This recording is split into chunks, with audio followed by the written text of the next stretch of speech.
లక్ష్మయ్యని వేదిక మీదకి రావాల్సిందిగా కోరుతున్నాను. మిత్రుడు మనోహర్ నాయుడు వేదిక మీద ఉండవలసిందిగా కోరుతున్నాను.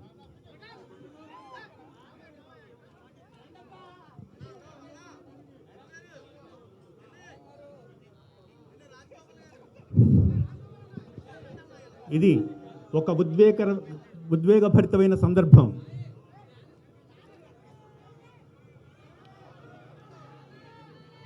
నేను వినమ్రంగా అక్షరానికి నమస్కరిస్తూ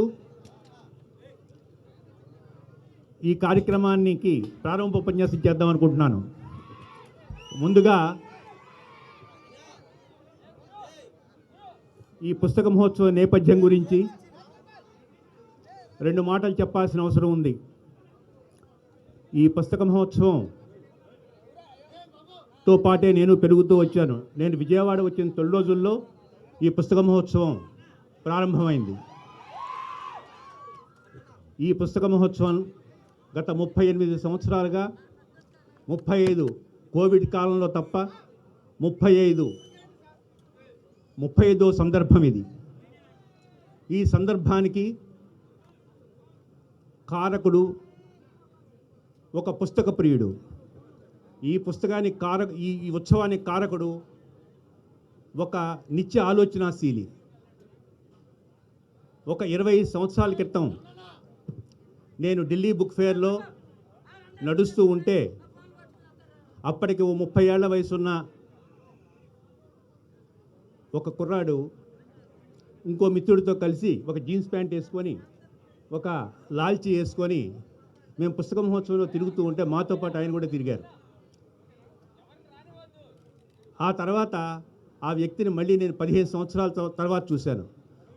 నా మిత్రుడు ఉండవల్లి అరుణ్ కుమార్ మీటింగ్ అరేంజ్ చేస్తే ఆ ఏర్పాట్ల కోసం ఎక్కడికి వెళ్తే నన్ను అరుణ్ కుమార్ పరిచయం చేస్తే ఎంఎస్కో విజయ్ కుమార్ అని నా చేయి పట్టుకొని పక్కకు తీసుకెళ్ళి నాతో ఆయన ఒక గంట సేపు సంభాషించారు. నా మిత్రుడు రామకృష్ణ వచ్చి, అయ్యా మేము మేధో చర్చలు జరుపుకుంటే మీటింగ్ పక్కకు పోతే రమణమంటే ఆయన వెళ్ళారు అక్కడి నుంచి. నాకు బాగా గుర్తు ఆ సందర్భం.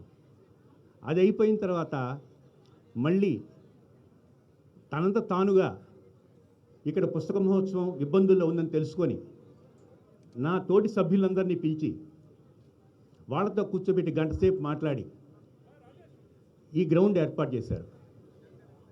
ఆ 25 ఏళ్ల క్రితం వ్యక్తి తన ప్రయాణాన్ని ఒక పుస్తకం చక్కలో పెట్టుకొని ఎట్లా ప్రారంభించారో అదే కన్సిస్టెన్సీతో తన ఇష్టాన్ని నిలబెట్టుకున్నందువల్ల మాత్రమే ఆయన ఒక పవన్ కళ్యాణ్ కాగలిగాడు. ఇది చాలా కష్టమైన విషయం. ఒక పరాజయంతో కింద పడిపోతున్న సందర్భంలో ఏ వ్యక్తి అయినా కుంగిపోతాడు.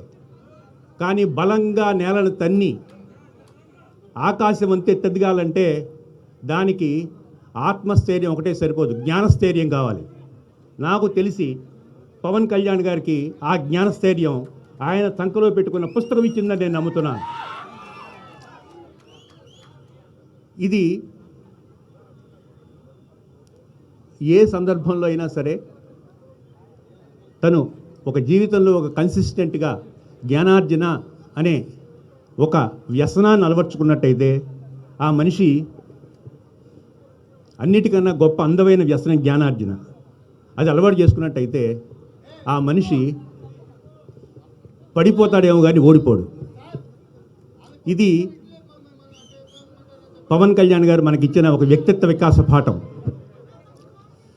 ఇవాళ ఈ పుస్తక మహోత్సవం ఇక్కడ ఏర్పాటైందంటే ఆయన ఎంతో చొరవ తీసుకొని ఒక 3 రోజుల టైంలో ఈ గ్రౌండ్ మొత్తం మాకు వచ్చేటి చేసి ఇక్కడ పుస్తకాలు తాలూకు సవ్వడి విజయవాడ నగరంలో గలగల వినిపించాలి, ఈ జ్ఞాన తరంగాలతో విజయవాడ ప్రభు వెళ్ళాలి అనే ఒక లక్ష్యాన్ని మాకు నిర్దేశించారు. వారికి మా పుస్తక మహోత్సవ సందర్భ తరపున వినంగా కృతజ్ఞతలు తెలియజేస్తూ, మాకు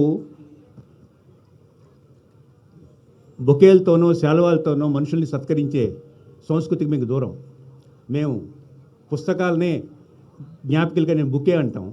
ఎవరైనా సరే నేను గత కొన్ని వందల మీటింగ్లో అర్థించేది ఏంటంటే, అయ్యా మీరు ఒక శాల్వానో పుష్పగుచ్చో తీసుకొచ్చింది కాకుండా ఒక పుస్తకాన్ని మీకు ప్రజెంట్ చేస్తే నాకు మంచిది అని ప్రకటించడానికి ప్రయత్నం చేయండి అని పదే పదే కోరుతూ ఉంటాను.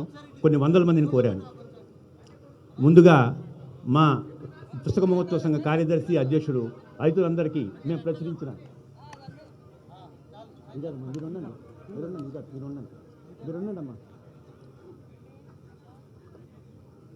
ఒక మహాభారత విజ్ఞాన సరస్సు అనే ఒక అద్భుతమైన గ్రంథాన్ని పవన్ కళ్యాణ్ గారికి ఇద్దాం అనుకుంటున్నాను.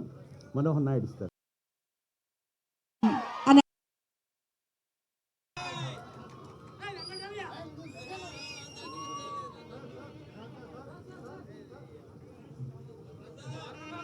అట్లాగే రైతులందరికీ కూడా లక్ష్మయ్య, మనోహర్ నాయుడు ఇద్దరిని పుస్తకాలు అందజేయవలసిగా కోరుతున్నాను.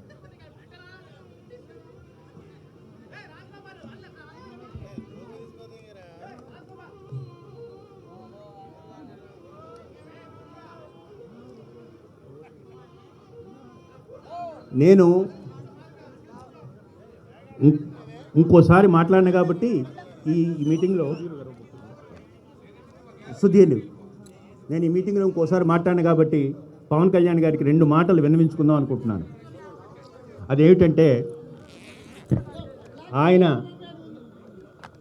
ఉప ముఖ్యమంత్రిగా ఉన్నారు, ఆయన కళాకారుడు. ఆంధ్రప్రదేశ్లో సుమారు 1000 గ్రంథాలయాలు ఉన్నాయి. ఆ గ్రంథాలయాలలో కనీసం 500-600 గ్రంథాలయాలకి, గ్రామీణ గ్రంథాలయాలకి సొంత బిల్డింగులు ఉన్నాయి. కానీ గ్రంథాలయాలు మూసేసే పరిస్థితిలో ఉన్నాయి. వాటిని వైబ్రెంట్గా చేయడానికి నేను ఒక 3 సంవత్సరాల క్రితం, 3 కాదు 5 సంవత్సరాల క్రితం లాస్ట్ టైం చంద్రబాబు నాయుడు గారు చీఫ్ మినిస్టర్గా ఉండగా ఆయన వస్తే ఆయనకు ఒక విన్నపం చేశాను. ఆయన అప్పుడు ఆమోదించారు, కానీ అమలు జరగలేదు. అదేమిటంటే, ఆ గ్రంథాలయాల్ని విద్యాశాఖలో ఉన్నాయి, వాటి సాంస్కృతిక శాఖలో తీసుకొని వాటిని ప్రాంతీయ సాంస్కృతిక కేంద్రాలుగా అభివృద్ధి చేయాలి. దానివల్ల అక్కడ ఉన్న ఒక కళాకారుడికి తను కూర్చోవడానికి ఒక చోటు ఏర్పడుతుంది. కళాకారులు, కవులు, రచయితలు అందరూ చేరడానికి ఒక ప్లేస్ ఏర్పడుతుంది. అది జిల్లా స్థాయిలో ఒక గ్రంథాలయం ఉంది, మండల స్థాయిలో గ్రంథాలయాలు ఉన్నాయి. రాష్ట్ర వ్యాప్తంగా సాంస్కృతిక శాఖ అద్భుతమైన వ్యవస్థ ఏర్పడుతుందని చెప్పి ఆ రోజు బుద్ధప్రసాద్ గారు కూడా స్టేజ్ మీద ఉన్నారు. ఆయన ఉన్న సందర్భంలో నేను ముఖ్యమంత్రి గారికి చెబితే ఇమీడియట్గా ఆ స్టేజ్ మీద డైరెక్టర్ గారిని పిలిచి, కల్చర్ గారిని పిలిచి దాన్ని అమలు చేయమని చెప్పారు. కానీ ప్రభుత్వంలో వాటిని పశువు చేసేంత శిక్ష సామర్థ్యాలు ఉన్న వ్యక్తులం కాదు మేము. మా గొంతు చాలా చిన్నది. పవన్ కళ్యాణ్ గారు ఇలాంటి ఒక వ్యక్తి మాకు అభిమాని అవ్వటం వల్ల మా గొంతుకు విలువ పెరిగింది. అందుకని ఇలాంటి చిన్న సూచనైనా అమలు చేయమని, దానివల్ల గ్రంథాలయ పునరుజ్జీవనం జరుగుతుంది, ఆంధ్రప్రదేశ్లో జరుగుతుందని, ఈ చిన్న స్టెప్పే దానివల్ల గొప్ప యంత్రాంగం కల్చర్కి ఏర్పడుతుందని చెప్పి వారికి విన్నవిస్తున్నాను. ముందుగా జ్యోతి ప్రజ్వలన చేసి పవన్ కళ్యాణ్ గారు ఈ పుస్తక మహోత్సవం ప్రారంభమైందని ప్రకటిస్తారు. సార్, జ్యోతి ప్రజ్వలనం పవర్ స్టార్ పవన్ కళ్యాణ్ గారు 35వ విజయవాడ పుస్తక మహోత్సవ వేడుకలను ప్రారంభిస్తారు. అత్యంత వేగంతో బలమైన పవనాలు వీచాయి వారి రాకతో. అంజనాదేవి పుత్రుడు అనిపించుకున్నారు. అయితే ఒక శక్తి నడిపిస్తోంది, అది వారాహి అమ్మవార, విజయవాడ కనకదుర్గమ్మ, పిఠాపురం పురుహూతిక అమ్మలు నడిపిస్తున్న శక్తియే మన ఉప ముఖ్యమంత్రి వర్యులు గౌరవనీయులు కొణిదెల పవన్ కళ్యాణ్ గారు. ఎక్కడ ఏం కావాలో, ఏ అవసరమైతే ఉంటుందో వెనువెంట ఉంటారు ఉప ముఖ్యమంత్రి వర్యులు శ్రీ కొణిదెల పవన్ కళ్యాణ్ గారు. మనం సినిమాల్లో వారిని పవర్ స్టార్గా చూసాం. నిజ జీవితంలో పవన్ కళ్యాణ్ గారు రియల్ హీరో. ఆంధ్రప్రదేశ్ అభిమానుల ఇప్పుడు మా తెలుగు తల్లి ప్రార్థనా గీతం అందరూ స్టాండింగ్ ఓవేషన్ ఇవ్వాల్సిందిగా కోరుకుంటున్నాం. ప్రార్థనా గీతంతో మా తెలుగు తల్లికి మల్లెపూ దండ.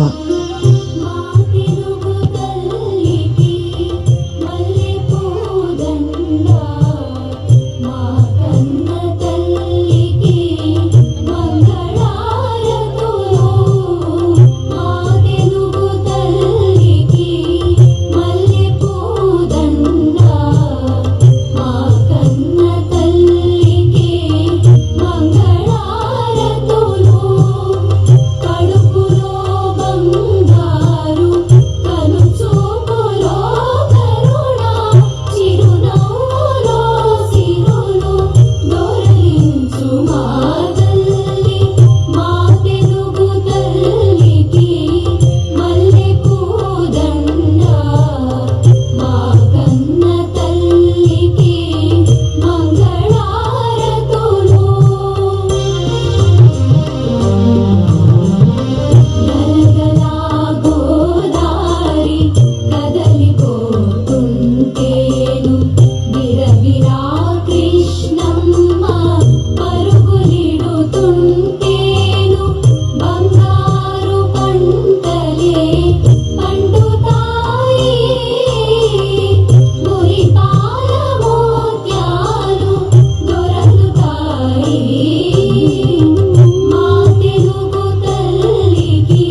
ముందుగా స్టార్ పవన్ కళ్యాణ్ గారు 35వ విజయ్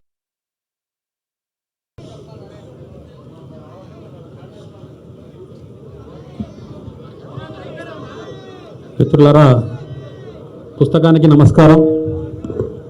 గత 4 సంవత్సరాలుగా తెలుగు పుస్తకం చాలా బాధతో ఉంది. ఈరోజు ఆ బాధ తీరిపోయింది. 3 సంవత్సరాల క్రితం విశాలందరికి వచ్చి చెప్పాడు తెలుగు ఉండాలి, తెలుగు పుస్తకం ఉండాలని. ఆ నాయకుడు ఈరోజు కూర్చున్నాడు మన పక్కన.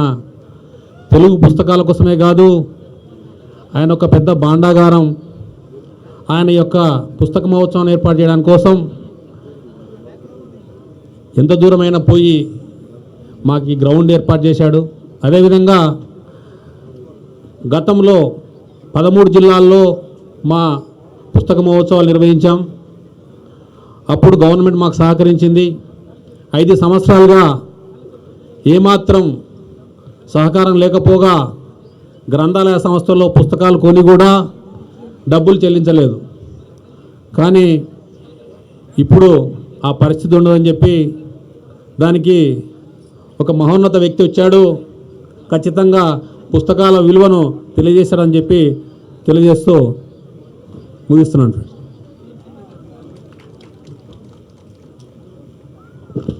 ప్రతి సంవత్సరం ఈ వేదికకి గత 35 సంవత్సరాలుగా ప్రతి సంవత్సరం ఒక సాహిత్యానికి, భాషకి లేని సేవ చేసిన ఒక వ్యక్తి పేరు వేదిక నామకరణం చేస్తాం. ఈ సంవత్సరం ఈ వేదికకి రామోజీరావు గారి పేరు నామకరణం చేయటం జరిగింది. రామోజీరావు గారు తెలుగు పేపరు 40-50 వేల సర్క్యులేషన్ రోజుల్లో ప్రతి ఇంటికి పేపర్ ఇచ్చి తెలుగు పేపర్ సర్క్యులేషన్ 10 లక్షల వరకు 15 లక్షల వరకు తీసుకెళ్ళిన ఒక మహనీయుడు. పేపర్ అమ్మటం వల్ల ఏమొచ్చిందే అంటే 15 లక్షల మంది పాఠకులు ఏర్పడ్డారు.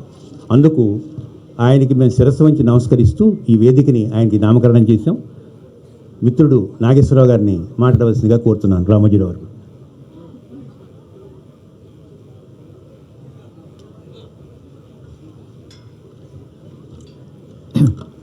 పుస్తకాల పండుగకు విచ్చేసిన అందరికీ నమస్కారం.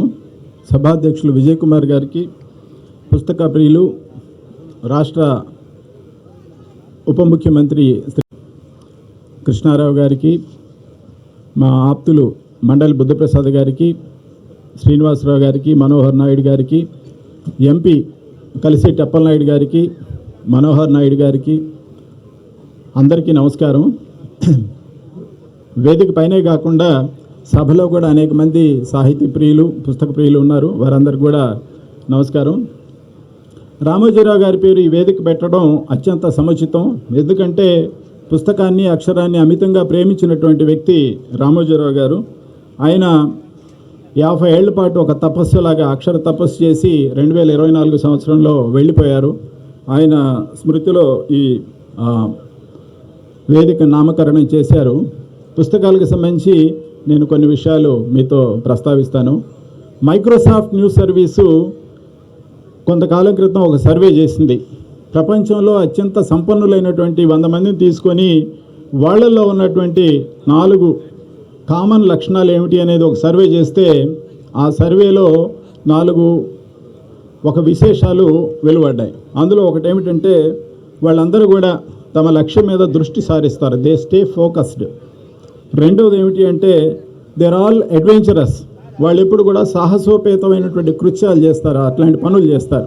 మూడోది ఏమిటి అంటే they take care of their physical fitness. వాళ్ళ ఆరోగ్య పరిరక్షణ, శరీర ఆరోగ్యానికి సంబంధించి ఒక లక్ష్యం పెట్టుకొని ఎప్పుడు ఉంటారు, దానికి కృషి చేస్తారు.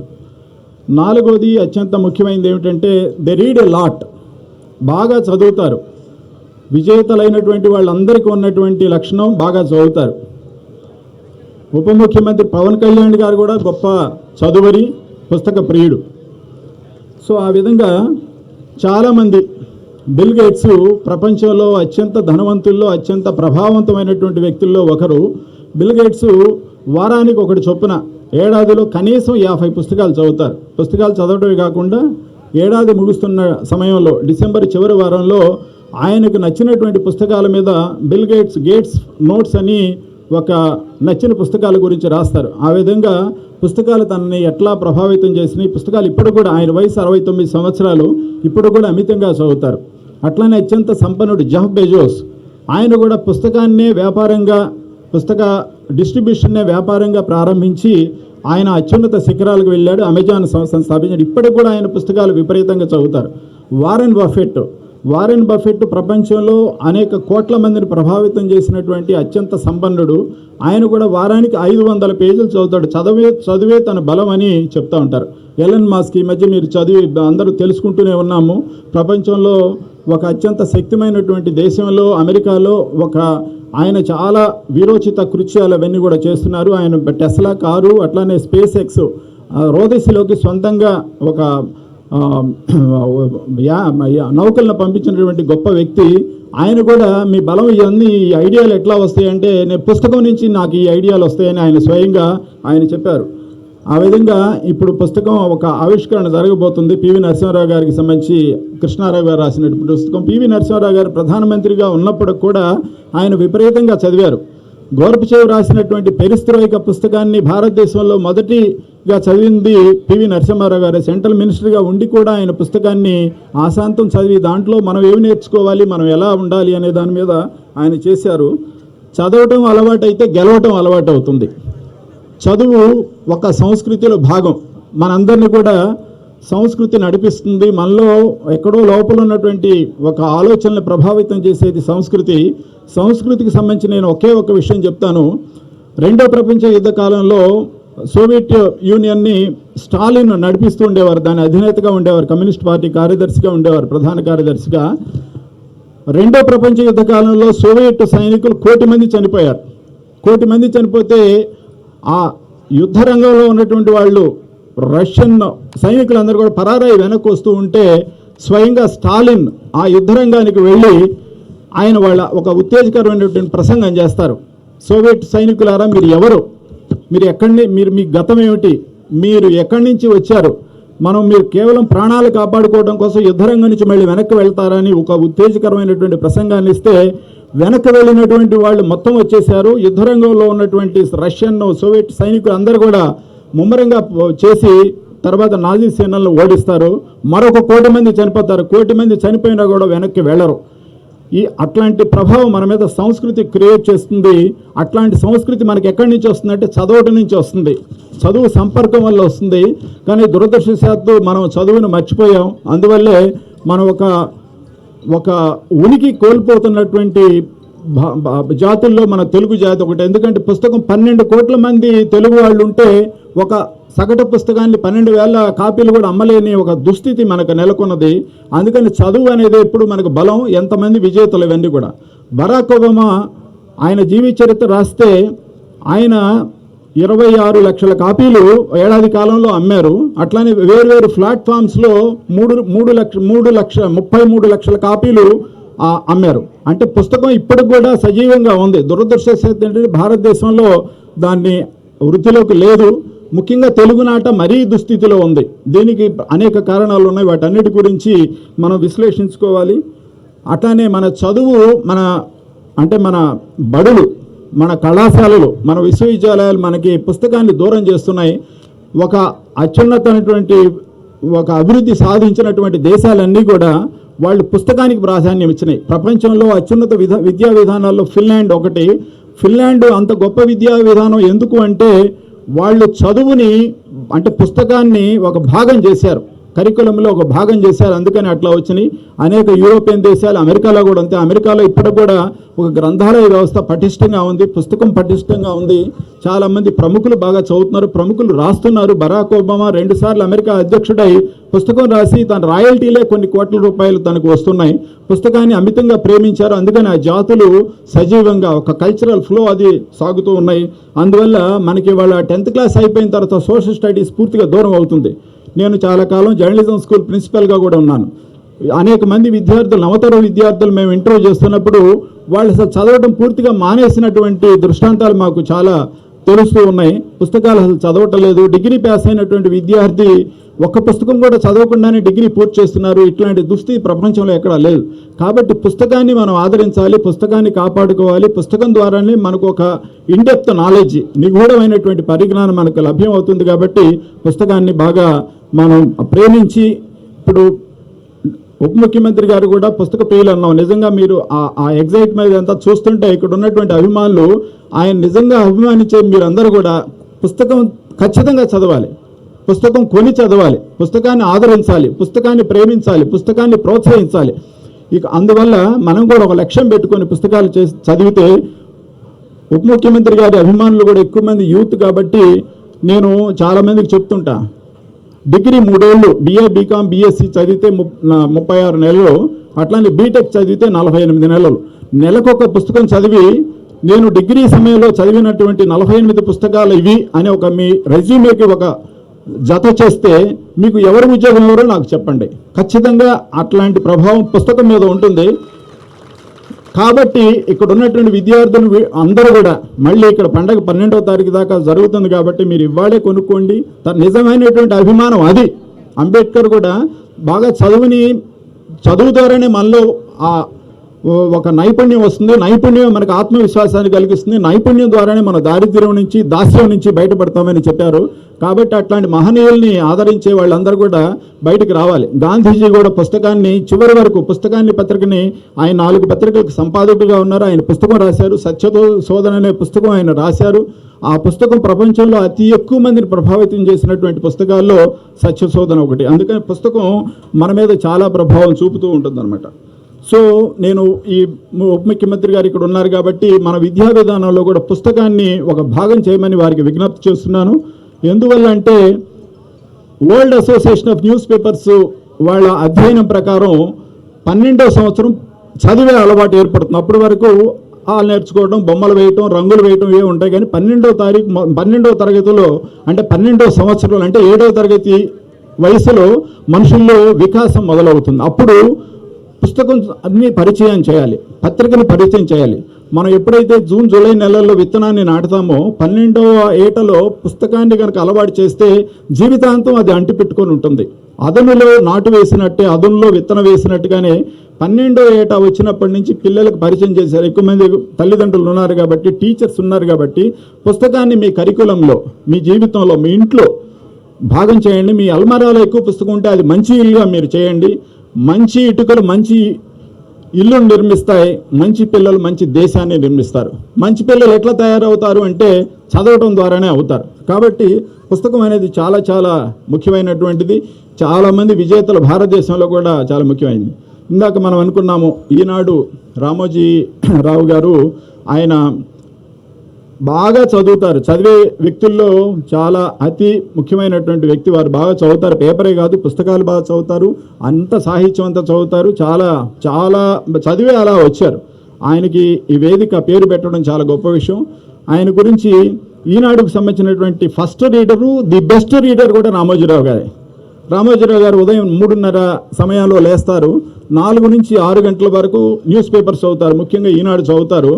ఆయన జిల్లా పత్రికలు 1989లో జిల్లా పత్రికలు ప్రారంభించినప్పుడు 23 జిల్లాలకు 23 పత్రికలు ఉండేవి. విజయవాడ, విశాఖపట్నం, హైదరాబాద్కి గుంటూరుకి స్పెషల్ ఎడిషన్స్ ఉండేవి. 23 + 3 26 పత్రికలు ఆశాంతం ప్రతిరోజు చదివేవారు. ఎక్కడ ఏ టూర్ వెళ్ళినా కూడా చదివేవారు. చదవటం అనేది ఆయన గెలవటానికి చదవటం ఒక ప్రధానమైనటువంటి ఆలంబన. అయితే విజయ్ కుమార్ గారు నన్ను అడిగారు. సో ఆయన సర్క్యులేషన్లో 4 సంవత్సరాల్లోనే నెంబర్ 1 దినపత్రికగా ఎదిగి ఈ ఊర్లోనే 1978 మే 1వ తారీఖున 74లో ఈనాడు ప్రారంభమైతే 78 మే డే రోజు అంటే మే 1వ తారీఖు విజయవాడ ఎడిషన్ ప్రారంభమైంది. ఆ రోజు 1,00,000 కాపీలతోటి నెంబర్ 1 పేపర్ అయింది. అప్పటి నుంచి ఇప్పటి వరకు కూడా వెనక్కి తిరిగి చూడాల. దానికి కారణం ఏమిటి అంటే పత్రిక నిత్యం ఒక వైవిధ్యభరితంగా రావటం. ఇన్నోవేషన్ అనేది ఎప్పుడు కూడా ఏ ఇండస్ట్రీకైనా సరే ఇన్నోవేషన్ అనేది ముఖ్యం. పత్రికలు నిత్యం అట్లాంటి ఇన్నోవేషన్ ప్రారంభించారు, చేశారు. అట్లానే మార్కెటింగ్గా కూడా, అంటే అప్పటి వరకు సొంతంగా ఒక ట్రాన్స్పోర్ట్ నెట్వర్క్ ఉండేది కాదు. బస్సుల్లో, రైళ్లల్లో పేపర్ పంపించేవారు. కానీ నిత్యం ఉషోదయంతో సత్యం నినదించుగాక అనే ఒక నినాదం పెట్టుకొని ఖచ్చితంగా తెల్లవారేసరికి సూర్యోదయానికి ముందే ఈనాడు తలుపు తట్టాలి, సూర్యకిరణాలు ప్రసరించే ముందే ఈనాడు ఆ ఇంటి గడపకు చేరాలి అన్న ఒక పెట్టుకొని దాని లాజిస్టిక్స్ ఇక్కడ పేపర్ ప్రింట్ చేసి డెస్టినేషన్కి ఎంత టైం అవుతుందో దాని ప్రకారం ఇక్కడ ప్రింట్ చేసి చేసేవారు. ఆ విధంగా మార్కెటింగు, ఇన్నోవేషను, అట్లానే ఎప్పుడు కూడా పాఠకుడు కొత్తదనం కోరుకుంటాడు. న్యూస్ పేపర్ అంటే ఏమిటి? న్యూస్ అంటే నార్త్, ఈస్ట్, వెస్ట్, సౌత్ అంటారు. అది తర్వాత పెట్టుకున్నటువంటి నిర్ణయం. న్యూస్ అంటే కొత్త, న్యూకి కొత్త, దానికి ప్లోరల్. న్యూ అంటే న్యూకి ప్లోరల్ న్యూస్ కాబట్టి కొత్తగా ఇవ్వాలి, తాజాగా ఇవ్వాలి. దాంతో ఎప్పుడు కూడా తాజా వార్తల కోసం అప్పట్లో టెలిప్రింటర్స్ పెట్టుకోవటం, ఫోటోలు తెచ్చుకోవటం, ఇవన్నీ కూడా సొంతంగా ఫోటోగ్రాఫర్స్ నిర్మించుకోవడం. అప్పటి వరకు సొంతంగా ఫోటోగ్రాఫర్లు న్యూస్ పేపర్స్కి ఉండేవారు కాదు. మంత్రుల ప్రారంభోత్సవాలు, ఎక్కడైనా సందర్శనలు, రాష్ట్రపతి ఆగమనాలు లేదా విదేశాలు వెళ్ళటాలు, ఇవే ఫోటోలు వచ్చేవి. గవర్నమెంటే సప్లై చేసేది. కానీ విరిగిపోయిన కరెంటు స్తంభం, రోడ్డు మీద గుంటలు, లేదంటే ప్రజల కష్టాలు, మిగిలిపోయిన ధాన్యం, ఇవన్నీ కూడా ఫోటోలు వేసి అట్లా ప్రజలకు దగ్గరైంది, ఆ కంటెంట్తో దగ్గరైంది. కాబట్టి ఇవాళ మన పుస్తకాలు కూడా అది అన్వయించుకుంటే మనకి చాలా మంచి రచయితలు రావాలి.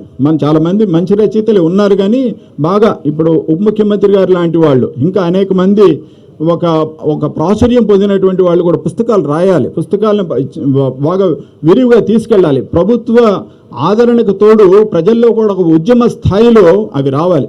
స్వాతంత్ర సమయంలో అనేక మంది దీన్ని చేశారు. కందుకూరి వీరేశలింగం గారు, గాడిచర్ల గారు, ఇట్లాంటి వాళ్ళందరూ కూడా పుస్తకాన్ని జనంలో తీసుకువెళ్ళి ఒక ఉద్యమానికి ప్రేరణగా ఇవన్నీ చేశారు. దినపత్రికల్ని ఒక మేలి మలుపులు తిప్పినటువంటి ముగ్గురు మహనీయులు ఉన్నారు. ఒకరు 1908లో కాశీనాథు నాగేశ్వరరావు పంతులు గారు తెలుగు పత్రికను మొదటిసారిగా ప్రారంభిస్తే 1938లో ఆంధ్రప్రభ ప్రారంభమై దానికి సంపాదకులుగా ఉన్నటువంటి నార్ల వెంకటేశ్వర గారు పత్రికని వ్యావహారిక భాషలో తీసుకొచ్చారు. అయితే అప్పుడు పత్రికల నిర్వహణ అంటే డబ్బులు పోగొట్టుకోవటం,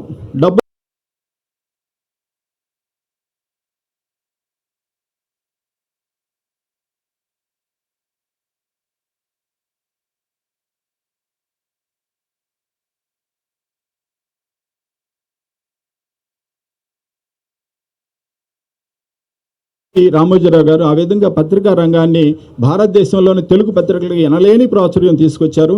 ఇవాళ మన తెలుగు వాళ్ళు 10% కంటే తక్కువే ఉన్నారు, కానీ మనం ఇవాళ 5th లార్జెస్ట్ న్యూస్ పేపర్, దేశంలో అత్యంత ప్రాచుర్యం ఉన్నటువంటి దినపత్రికల్లో మన ఈనాడుకు 5వ స్థానం ఉంది. ఇది ఈనాడు ఖ్యాతి కాదు, తెలుగు వాళ్ళ ఖ్యాతి, తెలుగు రాష్ట్రాల ఖ్యాతి ఈ విధంగా చాలా విస్తృతి పొందింది. అట్లానే భారతదేశానికి సంబంధించినటువంటి అన్ని ఛానల్స్ని ఒక కుగ్రామం, అనాస్పూర్ అనే ఒక కుగ్రామం నుంచి అక్కడి నుంచి ఈటీవీ ఛానల్స్ అన్నీ కూడా ప్రసారం అవుతున్నాయి. అట్లానే ఈటీవీ భారత్ ఛానల్స్ వస్తున్నాయి. ఈటీవీ ఛానల్స్ అన్నీ కూడా ఆ గ్రామం నుంచే అక్కడ ప్రసారాలు అవుతున్నాయి, హైదరాబాద్ శివారు గ్రామంలో. ఈ విధంగా మనం పుస్తకాన్ని, మన న్యూస్ పేపర్లో వచ్చినటువంటి ఏదైతే మార్కెటింగ్ స్ట్రాటజీస్, ఏవైతే కంటెంట్ స్ట్రాటజీస్, ఏదైతే ఇన్నోవేషన్ స్ట్రాటజీస్ మనం అమలు చేసామో అవి కనుక మనం అమలు చేసేటైతే పుస్తక రంగం కూడా అమితంగా ప్రాచుర్యం పొందుతుంది, జనానికి వెళుతుంది.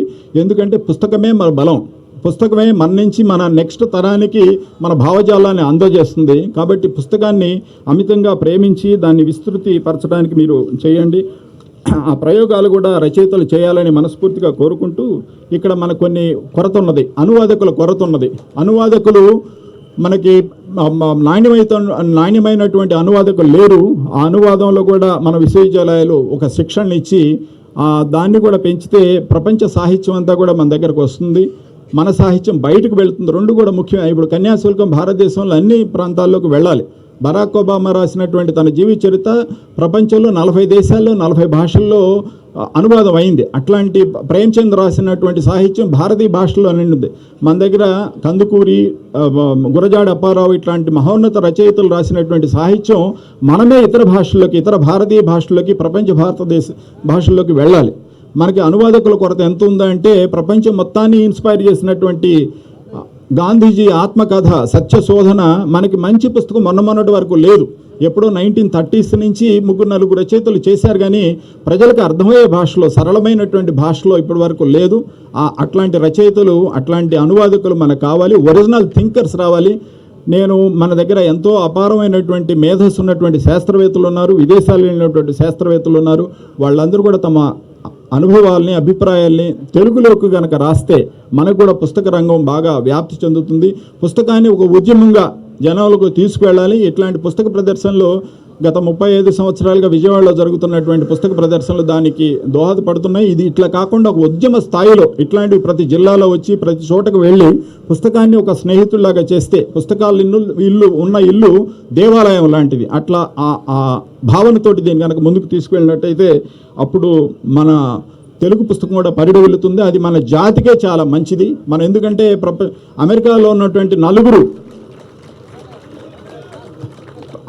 ఉన్నటువంటి నలుగురు ప్రవాస భారతీయులు ఒకరు తెలుగువారు కాబట్టి మన వాళ్ళు అక్కడికి తీసుకెళ్ళడానికి చేయాలని మనస్ఫూర్తిగా కోరుకుంటూ తెలుగు పుస్తకాన్ని మీరందరూ ప్రేమించి ఆదరిస్తారని మనస్ఫూర్తిగా కోరుకుంటున్నాను. Thank you.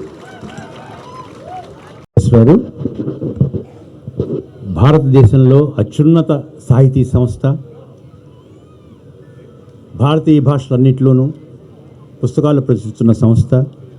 ఆ సంస్థకి ఒక తెలుగువాడు కార్యదర్శి కావటం, అది 12 సంవత్సరాలుగా పనిచేసి ఉన్మేష లాంటి అద్భుతమైన ప్రపంచ సాహిత్య సదస్సును నిర్వహించిన శ్రీనివాసరావు గారు ఇక్కడ ఉన్నారు.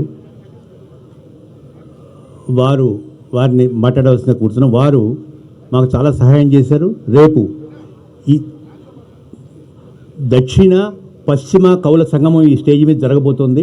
దానికి కూడా శ్రీనివాసరావురే కారణం. మొత్తం 8 మంది పోయిట్స్ అక్రాస్ ది కంట్రీ ఇక్కడికి వస్తున్నారు, దక్షిణ ప్రాంతం నుంచి పశ్చిమ ప్రాంతం నుంచి. ముందుగా శ్రీనివాసరావు గారిని ఒక 10 నిమిషాల సేపు మాట్లాడవలసిగా కోరుతున్నాను.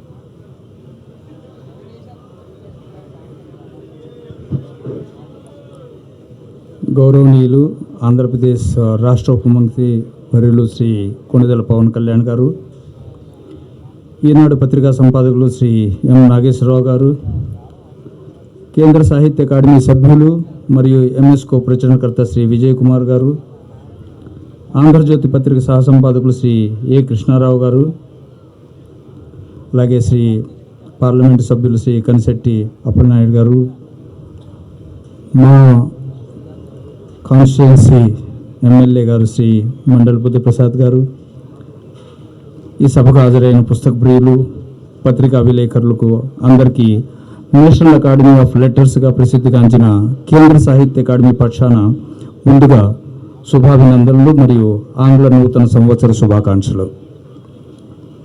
ఈరోజు మీ అందరితో కలిసి 35వ విజయవాడ పుస్తక మహోత్సవంలో పాల్గొనటం నాకు చాలా ఆనందంగా ఉంది.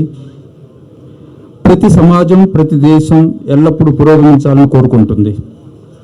ఆ సామాజిక పురోగతికి సంబంధించిన ప్రయోజనాలను ఆ ప్రజలు, ఆ సమాజం, ఆ దేశం పొందుతుంది. పురోగతి అనేది కేవలం టెక్నాలజీ ఉపయోగించడం అనేదే కాకుండా జ్ఞానానికి సంబంధించినది కూడా అయి ఉంటుంది. జ్ఞానం కలిగిన సమాజాన్ని సృష్టించడానికి దేశంలోని పౌరుల్లో విస్తృత అవగాహన, విమర్శనాత్మక ఆలోచనలు మొదలైనవి చాలా ముఖ్యం. ప్రపంచంలో ఎక్కడైనా వేగంగా సామాజిక మరియు భౌతిక పురోగతిని సాధించేవి జ్ఞానంతో ఉన్న సమాజాలు మాత్రమే.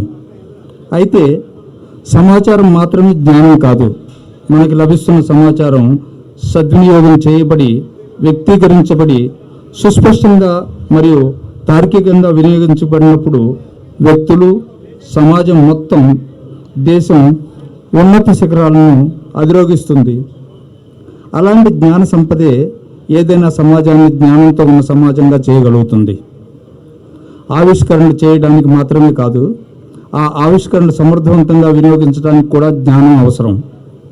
అన్ని ఆవిష్కరణలు మానవ ప్రయోజనం కోసమే, కానీ సమాజంలోని కొంత భాగం మాత్రమే జ్ఞానం కలిగి ఉంటే ఆవిష్కరణలు నిరుపయోగం అవుతాయి. ఎందుకంటే అవి సమాజం మొత్తాన్ని ప్రభావితం చేయలేవు. అందువల్ల ఆ ఆవిష్కరణలకు ఉపయోగం ఉండదు. ఆధునిక జీవితంలో పుస్తకాలు జ్ఞానానికి, పురోగతికి కేంద్రంగా ఉంటాయి. పుస్తకాలు కొత్త జ్ఞానాన్ని ఆవిష్కరిస్తాయి, మన అవధులను విస్తరింపజేస్తాయి, ఇతర సంస్కృతులు మరియు సంప్రదాయాల గురించి మనకు అవగాహన పెంచుతాయి, మనల్ని దూర ప్రాంతాలకు తీసుకువెళ్ళగలుగుతాయి, మన సృజనాత్మక మరియు ఊహాశక్తిని మెరుగుపరుస్తాయి. పుస్తకాలు కొత్త ఆలోచనలకు, విధానాలకు పునాది. అవి అనేక ఆలోచనలకు, ఊహాశక్తులను ప్రేరేపిస్తాయి. ఒక మాటలో చెప్పాలంటే పుస్తకాలు పిల్లలకు జన్మనిచ్చి, పోషించి, పెద్ద చేసే మన తల్లుల వంటివి. అంతేకాకుండా పుస్తకాలు మన సంస్కృతిని కాపాడుతాయి, మనకున్న సంపన్న వారసత్వం మరియు సంప్రదాయాల గురించిన సమాచారాన్ని తదుపరి తరాలకు అందించడంలో పుస్తకాలు సహాయపడతాయి.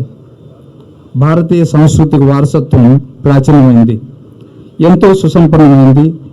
అసాధారణమైన సాహిత్య సృజనాత్మక, విస్తృతంగా అద్భుతంగా అభివృద్ధి చెందిన స్వదేశీయ జ్ఞాన వ్యవస్థలు, ఉన్నత తత్వశాస్త్రాలు మొదలైనవి భారతీయ సాంస్కృతిక వారసత్వాన్ని కలిగి ఉన్నాయి.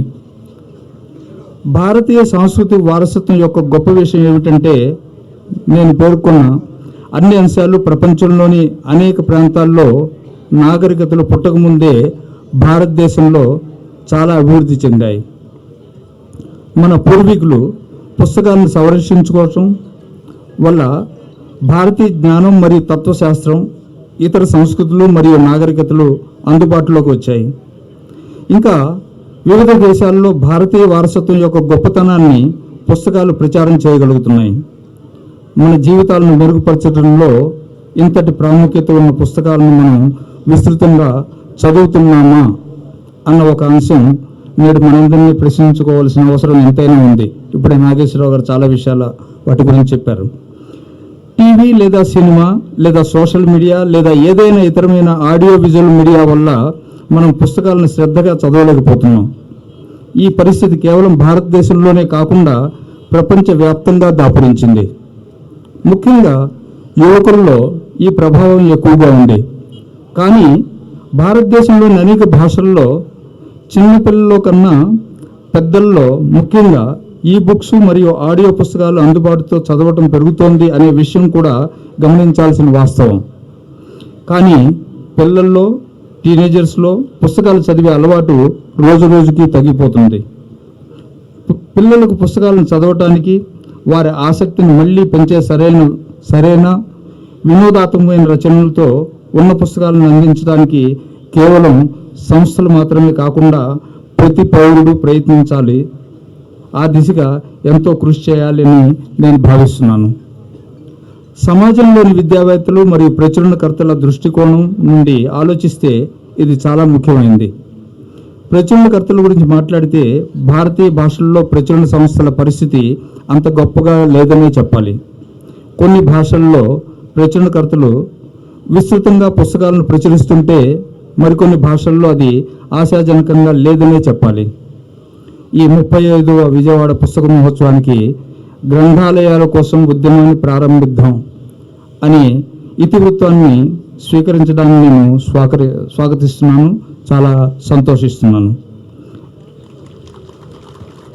జ్ఞానంతో కూడిన సమాజాల సృష్టిలో గ్రంథాలయాలు చాలా ముఖ్యమైనవి. అది మన నాగేశ్వరరావు గారు ఈ విషయం చెప్పారు. పట్టణ ప్రాంతాల్లో గ్రంథాలయాలు నెలకొల్పడంతో ఇది సరిపోదు. గ్రామీణ గ్రంథాలయాలపై మనం ఎక్కువ దృష్టి పెట్టాలి. ప్రతి గ్రామంలో నిజమైన గ్రామీణ గ్రంథాలయం ఉన్న రోజున మనల్ని ప్రగతిశీల సమాజం అనిపించుకోగలుగుతాం. ఈరోజు మనకున్న గుణాంకాలు మండల స్థాయి మరియు జిల్లా పరిషత్ గ్రంథాలయాల ఉనికిని చూపవచ్చు. కానీ ఆ ప్రదేశాలను వివిధ వైవిధ్యభరితమైన అంశాల్లో ఉన్న పుస్తకాలతో సమృద్ధి చేయాలి. ఆ తర్వాత ఇదే విధానాన్ని వివిధ గ్రామాల్లో కూడా పునరావృతం చేయాలి. పేరుకు మాత్రమే ఉన్న గ్రంథాలయాలను ప్రయోజనకరంగా తీర్చిదిద్దాలి. ఇది చెప్పడం సులభం, కానీ ఆచరించడం కష్టమని నాకు తెలుసు. కానీ ప్రస్తుత సమయానికి అనుగుణంగా మనం అన్ని గ్రామాల్లో చిన్న చిన్న జ్ఞాన సమాజాలను సృష్టించడంపై దృష్టి పెట్టాలి. సంఖ్యాపరంగా గ్రంథాలయాలు బాగానే ఉన్నాయి, కానీ వాటికి కొన్ని పరిమితులు ఉన్నాయి. అవి ప్రతి వ్యక్తిలో జ్ఞాన జ్వాలను ప్రేరేపించేవి అయినప్పటికీ పుస్తక దుకాణాలు మరియు ఇటువంటి పుస్తక ప్రదర్శనలు వ్యక్తులు జ్ఞాన తృష్ణను తీర్చిదిద్దడానికి, వివిధ విషయాల్లో మరింత విషయ వస్తువును అందించడానికి ఎంతో ఉపకరిస్తాయి అనడంలో ఎటువంటి సందేహం లేదు. సాహిత్య అకాడమీ కార్యదర్శిగా నేను భారతదేశంలోని అన్ని రాష్ట్రాలు మరియు కేంద్రపాలిత ప్రాంతాలకు వెళ్లాల్సి వస్తుంది. గత 10 సంవత్సరాలుగా అంతకంటే ఎక్కువగా నేను భారతదేశంలోని వివిధ నగరాలు అలాగే పట్టణాల్లో కలవరి పెట్టే పరిస్థితులను చూస్తున్నాను. ప్రతిసారి నేను ఒక నగరానికి వెళ్ళి వచ్చినప్పుడు 1-2 పుస్తక దుకాణాలు మూతపడటం నేను నిరంతరం చూస్తూ ఉంటున్నాను.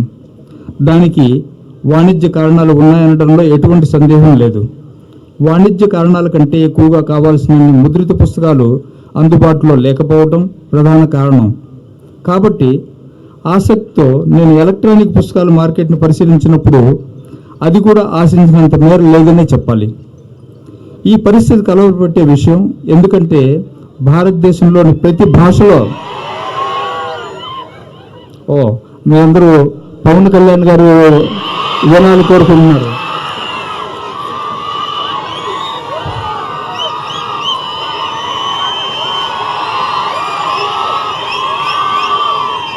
ఓకే,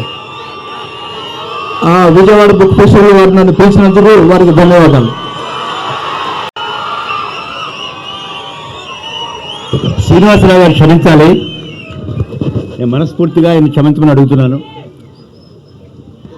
ఇప్పుడు నేను అత్యంత ఆత్మీయంగా అభిమానించే కవి, ఆయన నగరముని కొయ్యగూడెం తర్వాత నేను అంత ఇన్స్పైర్ అయిన పోయం మీద ఉంటే ఆకాశం కూలిపోయిన పక్షి.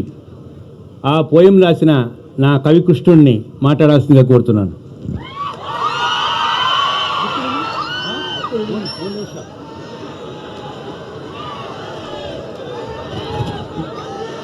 హలో, తుఫాను పక్కకుండగా అలాగే ఎవరు పట్టించుకుంటారు? పివి నరసింహారావు గారు ఒక ధిక్కార స్వరం. పివి నరసింహారావు గారు ఒక ధిక్కార స్వరం. బాలరసాల సాలను పల్లవ కోమల కావ్యకన్యకను కూడలకిచ్చి ఆ పడుపు కూడు భుజించుట కంటే సత్కవులు హాలికులైననేమి గహనాంతర సీమల కందమూల కౌద్దాలికులనేమి నిజదార సుతోదర పోషణార్థమై. ఆ ధిక్కార స్వరం తెలుగునాట కొద్దిమందికే ఉంటుంది. పివి నరసింహారావు గారు ఎంతో కాలం ఓపిక పట్టి ఎన్నో ఏండ్లు స్వాతంత్ర సమరయోధులుగా ఉన్నప్పటికీ ఆయనకు ముఖ్యమంత్రి పదవి కొన్ని దశాబ్దాల తర్వాత దక్కింది, ప్రధానమంత్రి పదవి ఇంకొన్నో దశాబ్దాల తర్వాత దక్కింది. ఒక ఓపిక, సంయమనం, bide your time hide your strength అన్నారు. ఆ bide your time hide your strength నేను చాలా కొద్ది మందిలో గమనించాను. ఒకటి పివి నరసింహారావు గారు, తర్వాత చంద్రబాబు నాయుడు గారు. ఆయన కూడా ఎంతో పోరాడారు. 8 సంవత్సరాలు ముఖ్యమంత్రిగా ఉన్నారు, మళ్ళీ ఓడిపోయారు, మళ్ళీ రాష్ట్ర విభజన జరిగింది, మళ్ళీ వచ్చారు ఒక తుఫాను లాగా. మరో తుఫాను, మూడవ వ్యక్తి పవన్ కళ్యాణ్. ఆయన నేను ఢిల్లీలో కలిసినప్పుడు మీరు 2 నియోజకవర్గాల్లో ఓడిపోయారు కదా, మళ్ళీ మీరు రాజకీయాల్లో ఉంటారా అన్నాను. కానీ ఆయన నెక్స్ట్ డే నుంచే విశాఖపట్నంలో మొదలుపెట్టాడు. ఆయన నెక్స్ట్ డే నుంచే విశాఖపట్నంలో జనంతో మాట్లాడుతూ ఆయన గమనించాడు. ఆ జనంలో కలిసిపోతూ గమనించాడు. ఆ జన వెల్లువ కావాలంటే ఇవాళ ఉప ముఖ్యమంత్రి కాగలిగాడు ఆయన. Bide your time hide your strength. ఇదే ఆరంభించరు నీచ మానవులు అని ఎవరైతే అన్నారో, ఆరంభించిన వాళ్ళంతా చివరి వరకు కొనసాగాలంటే పవన్ కళ్యాణ్ గారిని ఆదర్శంగా తీసుకోవాలి. ఆయన ఏమన్నాడు? ఆగస్టు 2022 15 ఆగస్టు రోజు మంగళగిరిలో మాట్లాడుతూ అన్నాడు, నేను ఈ దేశంలో ఓ పిడికెడు మట్టే కావచ్చు, కానీ తల ఎత్తితే ఈ దేశపు జెండాకున్నంత పొగరు నాకుంటుంది. ఆ దేశపు జెండాకున్న పొగరు మధ్య ఇవాళ నేను మాట్లాడుతున్నాను. కనుక ఆ ముగ్గురు నాయకులు పివి నరసింహారావు గారు, చంద్రబాబు నాయుడు గారు, మన పవన్ కళ్యాణ్ గారు ముగ్గురు చాలా కాలం ఈ రాజకీయాల్లో ఉంటారు అనేది వారి చరిత్రను ఎవరు చెరిగిపోయలేరని చెబుతూ ముగిస్తున్నాను.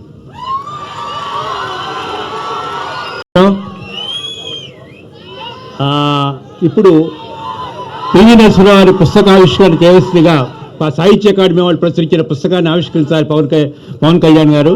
వారిని ఆవిష్కరించవలసిందిగా కోరుతాం.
ఇప్పుడు మీరందరూ ఎదురు చూస్తున్న ప్రసంగం.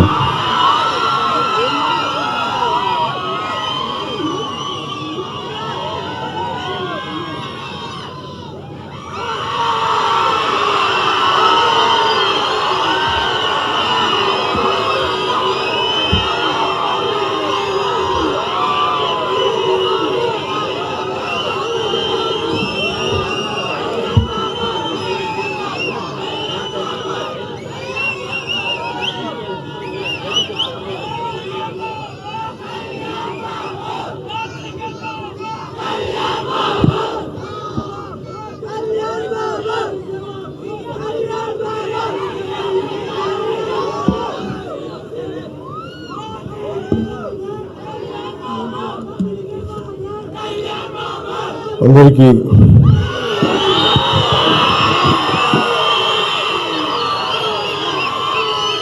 విజయవాడలో ఈ పుస్తక మహోత్సవ కార్యక్రమానికి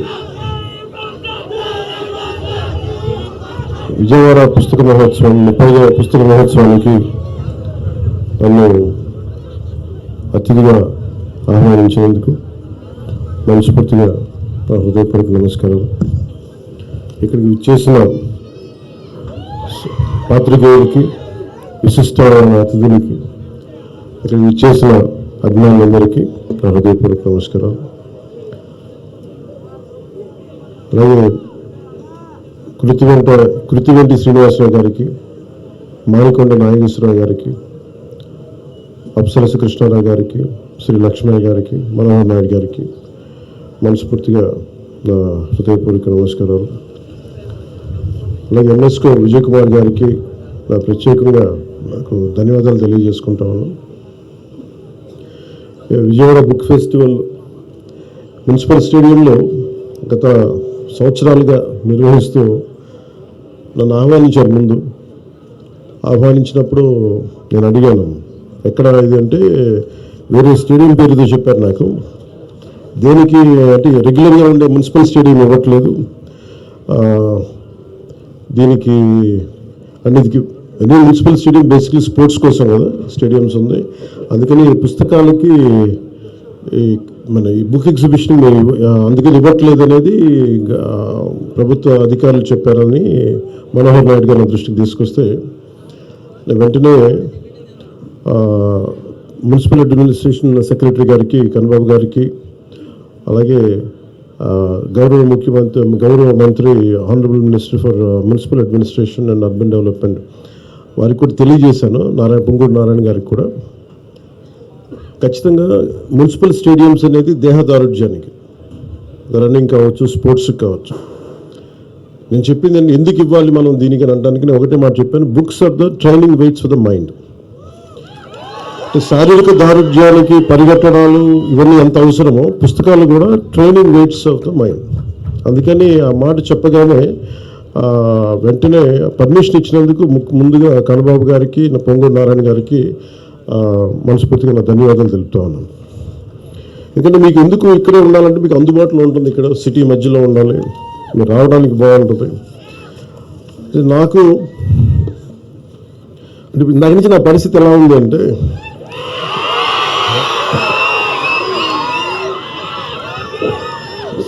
ఒక చిన్న అబ్బాయిని వాళ్ళ అమ్మా నాన్న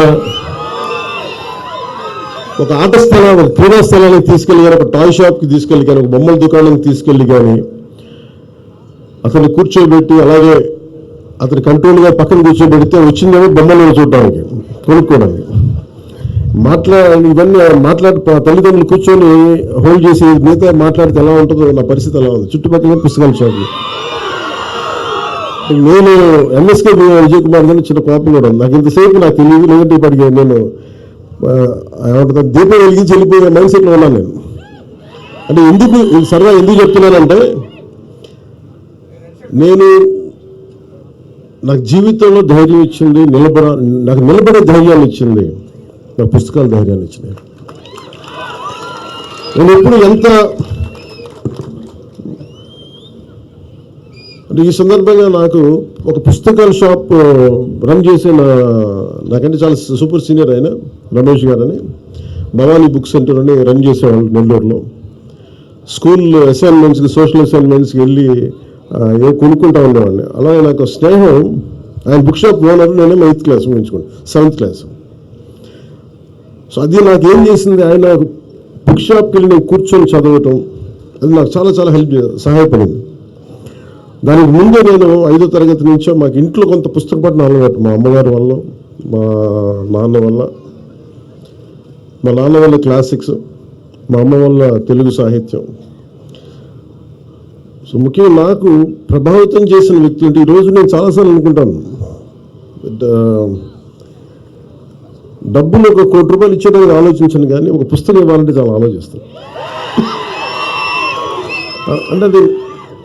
అంటే పుస్తకాలు ఇవ్వాలి అంటే నిజంగా నా సంపదను ఇచ్చేసి, అంటే నా కర్ణుడి కవచకుండాలు ఎలా కోసేస్తే బాధపడతారో నాకు తెలియదు, కానీ నా పుస్తకం ఇవ్వాలంటే మటుకు చాలా కింద మీద పడిపోతాను, ఇవ్వాలవుతుంది. అందుకే ఏంటంటే కొంతమంది అడిగినప్పుడు, ఇవి నా పిల్లలు అడిగినప్పుడు కూడా వాళ్ళకి కావాలని ఇంకో కాపీ కొనిచ్చిస్తాను తప్ప నా పుస్తకాలు ఇవ్వడానికి ఇబ్బంది పడతాను. అంత మమకారం నాకు పుస్తకాలు. ఎందుకు ఇంత మమకారం అంటే, నా జీవితంలో ఎప్పుడు కూడా పుస్తకాలు అనేది, పుస్తక పఠనం లేకపోతే నేను ఏమైపోయానని అనిపిస్తాను. నేను ఇంటర్వ్యూని కూడా ఎందుకు మధ్యలో ఆపేశానంటే, చదువుకోలేక కాదు, మార్క్స్ తెచ్చుకోలేక కాదు, బాగా చదివేవాడిని. కానీ ఎందుకంటే నేను కోరుకుంటున్న చదువు పుస్తకాల్లో లేదు, నాకు క్లాస్ రూమ్లో లేదు. అందుకు నేను ఠాగూర్ గారి ప్రేరణతో, అంటే రవీంద్రనాథ్ ఠాగూర్ స్కూల్కి వెళ్ళకుండా ఇంట్లోనే కూర్చొని నేర్చుకున్నారంటే, అది నేను కూడా ప్రేరణ తీసుకొని ఆయనలాగే చెట్లు, చేమలు, మొక్కలు చూస్తాం. మన దగ్గరికి అంత లగ్జరీ లేదు, పెద్ద ఉద్యానవనాలు లేవు. మాకున్న 2 రోజా మొక్కలతో కుండీల్లో చూస్తాం. పుస్తకాలు పెట్టుకొని, క్లాస్ పుస్తకాలు పెట్టుకుని రోజా పువ్వులు చూస్తూ ఉండిపోయాడు. ఎట్లా ఎగ్జామ్స్ ఫెయిల్ అవుతాడు అది ఖచ్చితంగా, అలా చూస్తూ ఉంటాడు. ఇట్లా చాలా ఇవన్నీ చూస్తూ నాకు బలం ఇచ్చింది. ఎందుకంటే నాకు స్వతంత్రంగా నేను నేర్చుకోగలను, నాకు అధ్యాపకులు అవసరం లేదు, నాకు ఏం కావాలో నేను నేర్చుకోగలను.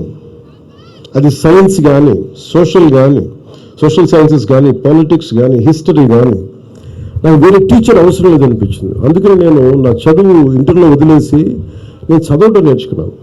నేను చదువు ఇంటర్ ఆపేశాను, కానీ చదవటం ఎప్పుడు ఆపలేదు నేను ఈరోజు. నాకు అంటే ఓడిపోయినా ఎందుకు శక్తి ఉంటుంది, ఓటమిలో కూడా ఎందుకు శక్తి ఉంటుంది అంటే, ఇందాక చెప్పాను కదా, books are the training aids of our mind అని. చదవటం వల్ల మనకి మానసిక శక్తి చాలా బలపడుతుంది. ఇది మామూలు బలం రాదు.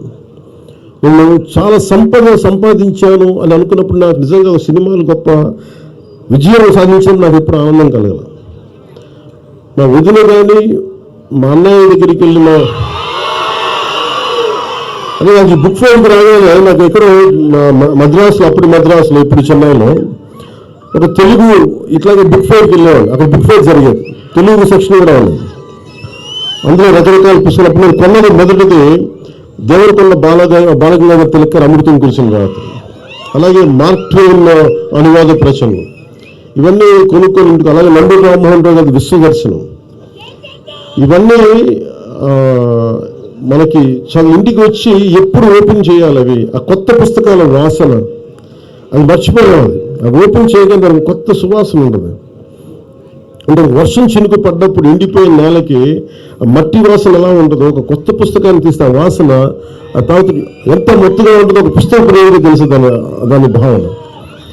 అలాగా ఆ రోజు అంటే నేను ఎందుకు నన్ను ఈరోజు పాలిటిక్స్లో కూర్చోబెట్టి నాకు ఎందుకు ఇంత బలం ఇచ్చినాయి అంటే, మన ఈ మధ్యన మన్యం ప్రాంతంలో కూడా వెళ్ళగలిగి ఎందుకు అర్థం చేసుకోగలనంటే, ఎందుకు నడవగలను అంటే, ఎప్పుడో కేశవరెడ్డి రచించిన అతడు అడవిని జయించాడు ఆ పుస్తకం చదివితే, తప్పిపోయిన చుక్క పందుల కోసం అతను ఎంత కష్టపడ్డాడు అంటే, మనం ఇక్కడ మనల్ని మాణిక్యాల కోసం కష్టపడతాం. ఒక గిరిజనుడికి ఆ చిన్నపాటి ఆధారమైన తన చుక్క పందులు వెళ్ళిపోతే ఎంత కష్టపడతాడు, ఎంత ఇబ్బంది పడతాడు, అది ఆ కష్టం నాకు అర్థం చేసుకున్నాడు. అది ఎంత ఇబ్బందులు పడతారు. అలాగే చిన్న కథలు చదివిన, అలాగే మన సంస్కృతి గురించి అర్థం చేసుకోవడానికి ఎప్పుడో చిన్నప్పుడు 5వ తరగతిలో అది ఆంధ్రప్రభ ఆంధ్రపత్రిక సరిగ్గా గుర్తులేదు, దాంట్లో హాహా హూహు అని చెప్పి మన విశ్వనాథ సత్యనారాయణ గారిది ఒక ధారావాహిక సీరియల్ ఉండేది.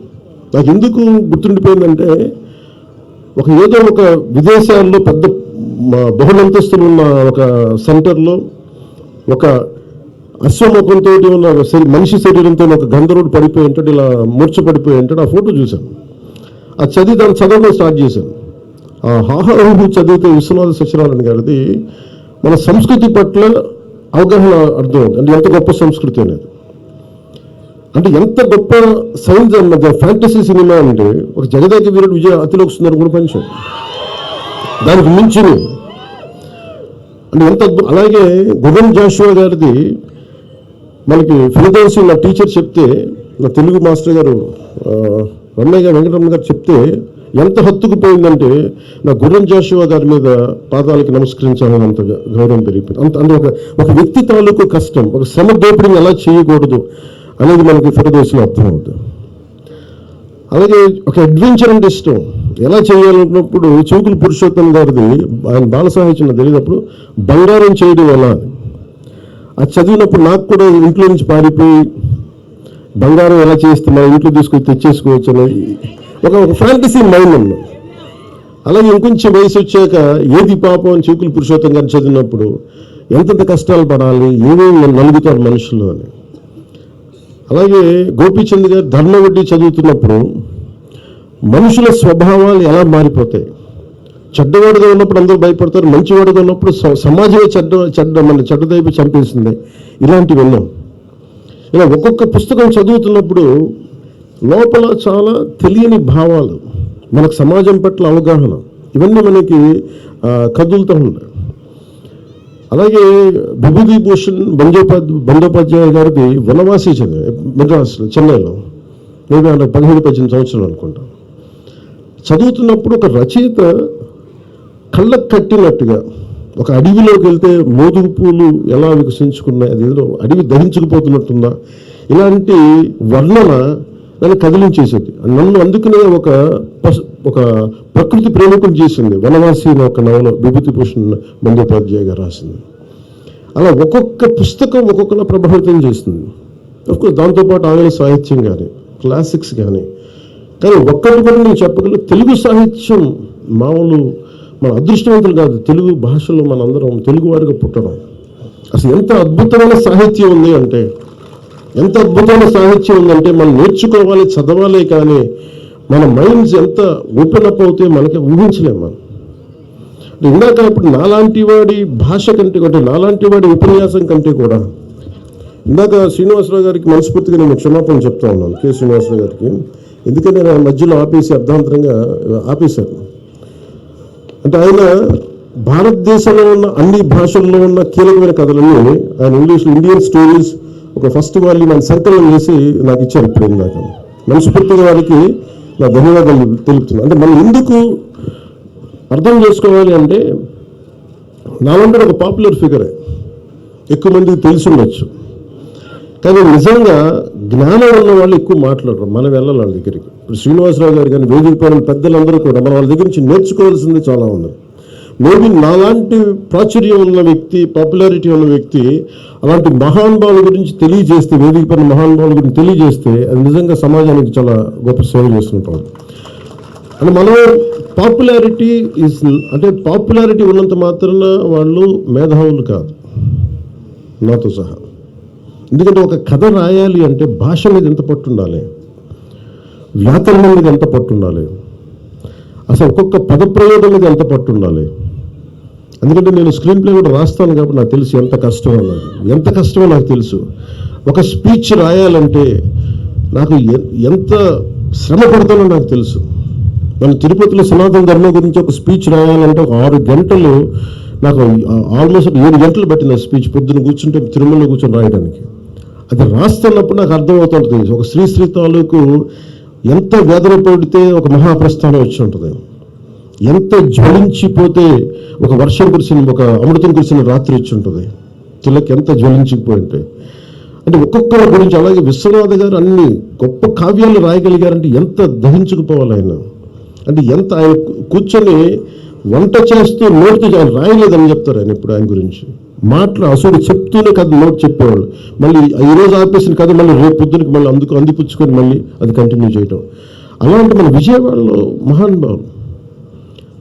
అలాగే ఎంత సాహితీ సేవ చేయొచ్చు అంటే నాకు అనిపించింది, మనకి సూర్యరాయాంధ్ర నిఘంటు అంటే మీకు ఒక డిక్షనరీ పట్టుకుంటే మన కథ మన ఉదాహరణకి ఒక క్రిమినల్ ఆయన మాల్కమ్ ఎక్స్ అని.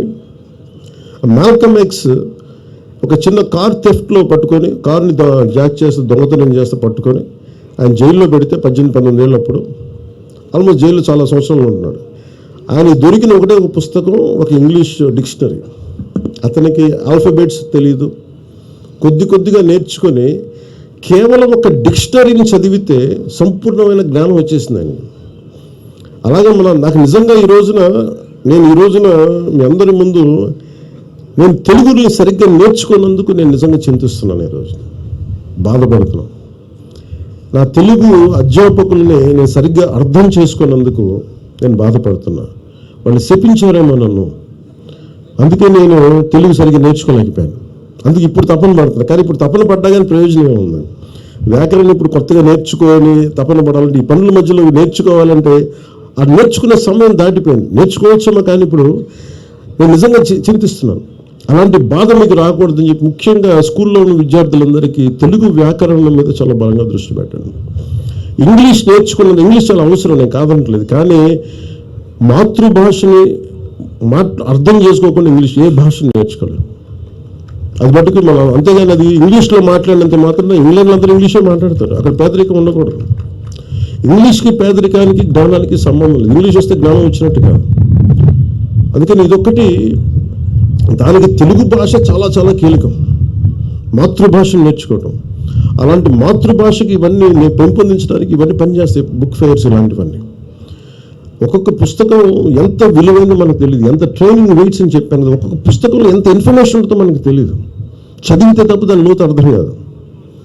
అందుకని మీకు ఇవన్నీ ఈరోజు పుస్తకాలు మన సెల్ ఫోన్స్ పట్టుకుంటాం, మాట్లాడేస్తాం, ఇన్ఫర్మేషన్ చేతిలో ఉందనుకుంటాం, ఏదైనా తెలుసుకోనుకుంటా. కానీ క్రియేటివ్ ఆస్పెక్ట్ అంటే మనకి ఒక ఇమాజినేషన్ ఎబిలిటీ రావాలనుకున్నా కానీ, లేదంటే మనం కూర్చోబెట్టి ఏదైనా నేర్చుకొని కొత్తది, ఒక ఇన్నోవేటివ్ కొత్తది చేసుకోవాలనుకున్నా కానీ మనదైన పుస్తకాలు చదివి మనదైన కనెక్షన్స్ చేసుకుంటే తప్ప మనకు ఇన్నోవేటివ్ మైండ్ సెట్ రాదు మనకి.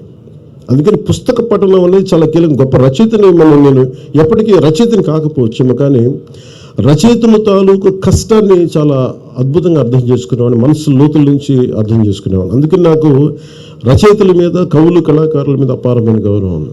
వారికి మనస్ఫూర్తిగా నా ధన్యవాదాలు ఎందుకంటే తెలియజేస్తున్నాను. అలాగే గొప్ప రచయితలు పుట్టిన నేల ఇది.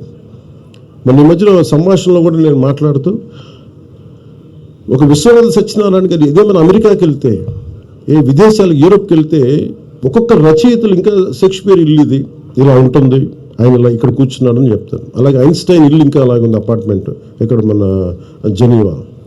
సో ఒక్కొక్క నగరానికి వెళ్తే కొంతమంది రచయితలు. అలాగే మనకి నేను చెప్పింది ఏంటంటే మనం కూడా ఇక్కడ కూర్చొని రచయితలు చాలామంది ఉన్నారు. ఇక్కడ ఒక గుర్రం జాషువా గారు ఉంది. గుర్రం జాషువా గారి ఇల్లుని భద్రపరచడం, అలాగే ఒక విశ్వనాథ సత్యనారాయణ గారిని ఒక నాలాంటి ఒక ఇష్టం ఉన్న వాళ్ళు, ఒక పిహెచ్డి స్టూడెంట్స్ కానీ ఎవరైనా వెళ్ళి వాళ్ళ ఇంటికి వెళ్ళి అది చూస్తే, ఆ ప్లేస్ని టచ్ చేస్తే, ఒక భక్తుడు దేవుడి దగ్గరికి వెళ్తే, ఒక టెంపుల్కి వెళ్తే ఎలాంటి అనుభూతి పొందుతాడో, నిజంగా ఒక పుస్తక పఠనాన్ని పుస్తక ప్రేమికుడు కానీ, నిజంగా సాహిత్యాభిలాషి కానీ రచయితల ఇళ్ళకి వెళ్ళి దాన్ని ఒక టూరిజం లాగా చేయగలిగితే దాని నుంచి వచ్చే ప్రేరణ చాలా అద్భుతం. అందుకని అలాంటి కార్యక్రమం కూడా ఆంధ్రప్రదేశ్ ప్రభుత్వం తరఫున టూరిజం డెవలప్మెంట్లు దాన్ని భాగస్వామ్యం చేశాం. గొప్ప మనకి సాహిత్యవేత్తలు, కళాకారులు ఇళ్ళకి మనం వెళ్ళి దాన్ని టెంపుల్కి ఎలా వెళ్తామో, లేదంటే జాషువా గారు ఇక్కడ కూర్చొని రాసేవాళ్ళు, విశ్వనాథ్ గారు ఇక్కడ కూర్చునేవాళ్ళు. ఇది మనకి చాలా ప్రేరణ ఇస్తుంది. అలాగే విజయ్ కుమార్ గారు చెప్తే ఇందాక లైబ్రరీస్ గురించి మాట్లాడుతూ ఉన్నారు. అసలు ఈరోజు ఇలాంటి వేదిక లేకపోతే నాకు ఎప్పటికీ కూడా వేదిక పేరున్న ఈ మహానుభావుల గురించి నాకు తెలిసిండేది కాదు. చదివేవాళ్ళేమో కానీ నాకు ఎప్పుడు కళ్ళతో చూసే అవకాశం కలిగేది కాదు. సో అందుకని ఇలాంటి సాహితీవేత్తలందరూ కూర్చోవడానికి గ్రంథాలయాలను వేదికగా చేయాలి. Should become cultural centres, literary centres అవ్వాలి అంటే ఖచ్చితంగా దాన్ని పరిశీలిస్తాను. ఎందుకంటే దీన్ని ఒక ఉద్యమం లాగే చేయాలి.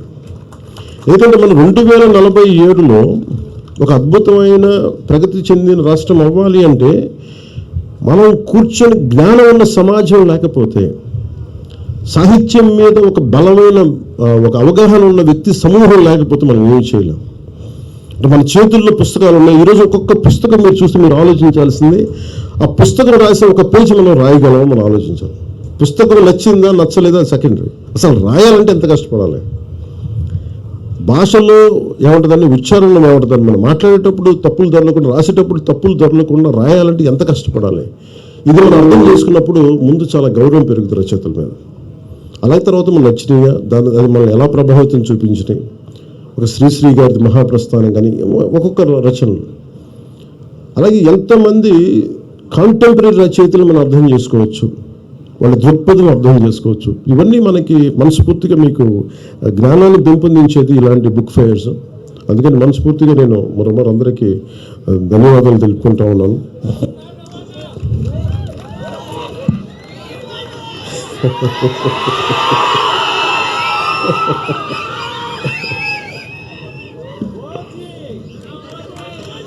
అంటే మీరు అంటే నేను నాకు ప్రతిసారి మీరు ఓజీ కంటే కూడా మీరు శ్రీశ్రీ అంటే బాగుండదు. అంటే నేను అనేది, మీరు సినిమా చూడటం కరెక్టే, మరి నేను మీకు ప్రాణం అయితే నాకు పుస్తకాలు నాకు ప్రాణం మరి. అంటే నేను మీకు ప్రాణం అయ్యే స్థాయికి నేను వచ్చానంటే నన్ను ప్రభావితం చేసిన ఈ పుస్తకాలు. అందువల్ల మీరు కూడా నేర్చుకోవాలని చెప్తున్నాను, మీరు కూడా చదవాలని చెప్తున్నాను. అలాగే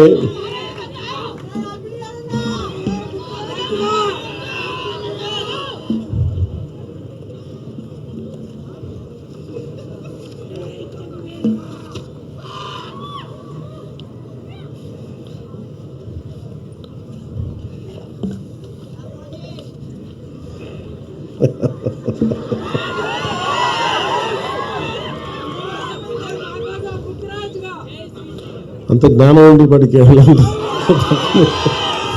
నేను నా దగ్గర అర్థం చేసుకునే శక్తి ఉంది కానీ రాసే అంత శక్తి లేదు. ఏదో ఒక స్పీచెస్ రాసుకోగలను, లేదంటే నా జర్నల్స్ రాసుకోగలను, కానీ ఒక పుస్తకం రాయాలంటే చాలా జీవితం చూడాలి. అలా నాకు సహకారం తీసుకొని రాయడం ఇష్టం ఉండదు. వస్తే రాస్తే సొంతగా రాద్దాం, లేదంటే ఎవరు అంటే యుద్ధం ఇప్పుడు ఒకళ్ళే చేయాలి. అక్షర యుద్ధం ఒక్కళ్ళ ఆలోచించే మొదలు అక్కడి నుంచే రావాలి. భవిష్యత్తు మొత్తం భగవంతుడు మనకి విధి కనుక మనకు ఆశిస్తే మనం ఆ రోజు రాదు చూద్దాం. కానీ నా కోరిక ఏంటంటే, సూర్యరాయేంద్ర నిఘంటు పిఠాపురం మహారాజు గారు ఆయన రాశారండి. అంటే ఆయన డబ్బులు ఇస్తే మన ఒక 6 వాల్యూమ్స్ 7 వాల్యూమ్స్ అనుకోండి. సో సూర్యరాయేంద్ర నిఘంటువుని తిరిగి పునర్ముద్రణ జరగాలని చాలా సంవత్సరాలుగా ప్రయత్నం చేస్తాం. మనోహర్ నాయుడు గారికి కూడా తెలుసు. దానికి ఒక డబ్బు ఇద్దామంటే ఏమైపోయింది, మళ్ళీ కూర్చొని కొత్త దాని ఎడిటోరియల్ టీం రావాలి, చాలామంది భాషా శాస్త్రవేత్తలు కావాలి. అందుకని వాటిని ఏం చేస్తున్నామంటే, ఇప్పుడు మొన్న గౌరవ ముఖ్యమంత్రి చంద్రబాబు నాయుడు గారి దృష్టికి కూడా తీసుకెళ్ళాం మొన్న దీంట్లో. సో ఈరోజు మన మీద మాట్లాడుతున్న దాదాపు 1,40,00,000 1,70,00,000 దాకా అవుద్దని చెప్తా ఉన్నారు చేయడానికి. సో నేను అనుకుంటుంది, నేను ఒక 3వ వంతు నేను భరిస్తాను. అలాగే కేంద్ర ప్రభుత్వం, రాష్ట్ర ప్రభుత్వం సహకారం తీసుకొని, అంటే సూర్యరాయేంద్ర నిఘంటు ఎందుకు అవసరం అంటానికి ఇందాక నేను చెప్తా మిస్ అయిపోయింది. మన మాల్కమ్ ఎక్స్ది, అంటే అతను డిక్షనరీ చదివి మహాజ్ఞానం అయిపోయాడు, మా గొప్ప వక్త అయిపోయాడు, సివిల్ రైట్స్ లీడర్ అయిపోయాడు. అట్లాగా డిక్షనరీ చాలా చాలా కీలకం. సో డిక్షనరీస్ మీరు చదవండి. ఎందుకంటే మీకు నేను ఇవ్వగలిగేది నిజంగా మన చేతిని చాలాసార్లు అనుకుంటాను, నా పిల్లలు కూడా ఇదే చెప్తాను, రీడింగ్ మీరు ఒక అలవాటు చేసుకోండి. పుస్తక పఠనం అనేది నెక్స్ట్ జనరేషన్కి కానీ ఈ జనరేషన్కి కానీ. ఎంతసేపు టీవీలు చూస్తాం, ఎంతసేపు ట్విట్టర్ మీద ఉంటాం, ఎంతసేపు సోషల్ మీడియా చూస్తాం. నిజంగా కనుక మన పుస్తకాలు చదివితే మనకు వచ్చే జ్ఞానం వేరు, మీకు పోరాటం చేసే శక్తి వేరు ఉంటుంది మీకు. నేను చాలాసార్లు కుంగిపోయినప్పుడు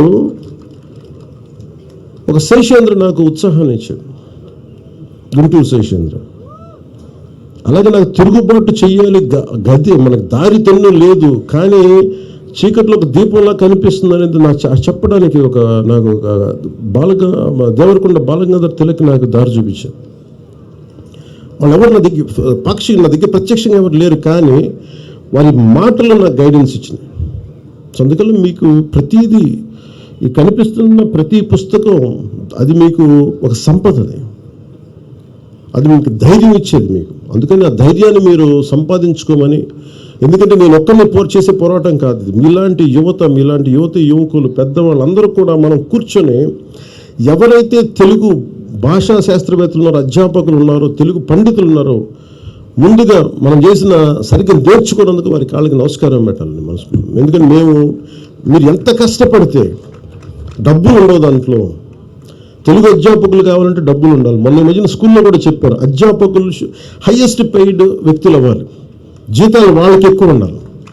ఎందుకంటే సమాజాన్ని నిజంగా ఒక అధ్యాపకుడు కనుక బలమైన జీతభత్యాలు ఇవ్వగలిగితే సమాజం మారిపోదు.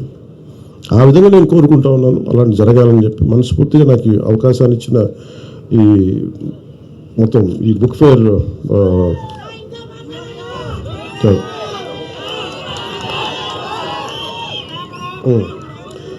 అంటే చిరిగిన చొక్కాలో తొడుక్కోగానే ఒక మంచి పుస్తకం కొనుక్కోవాలి.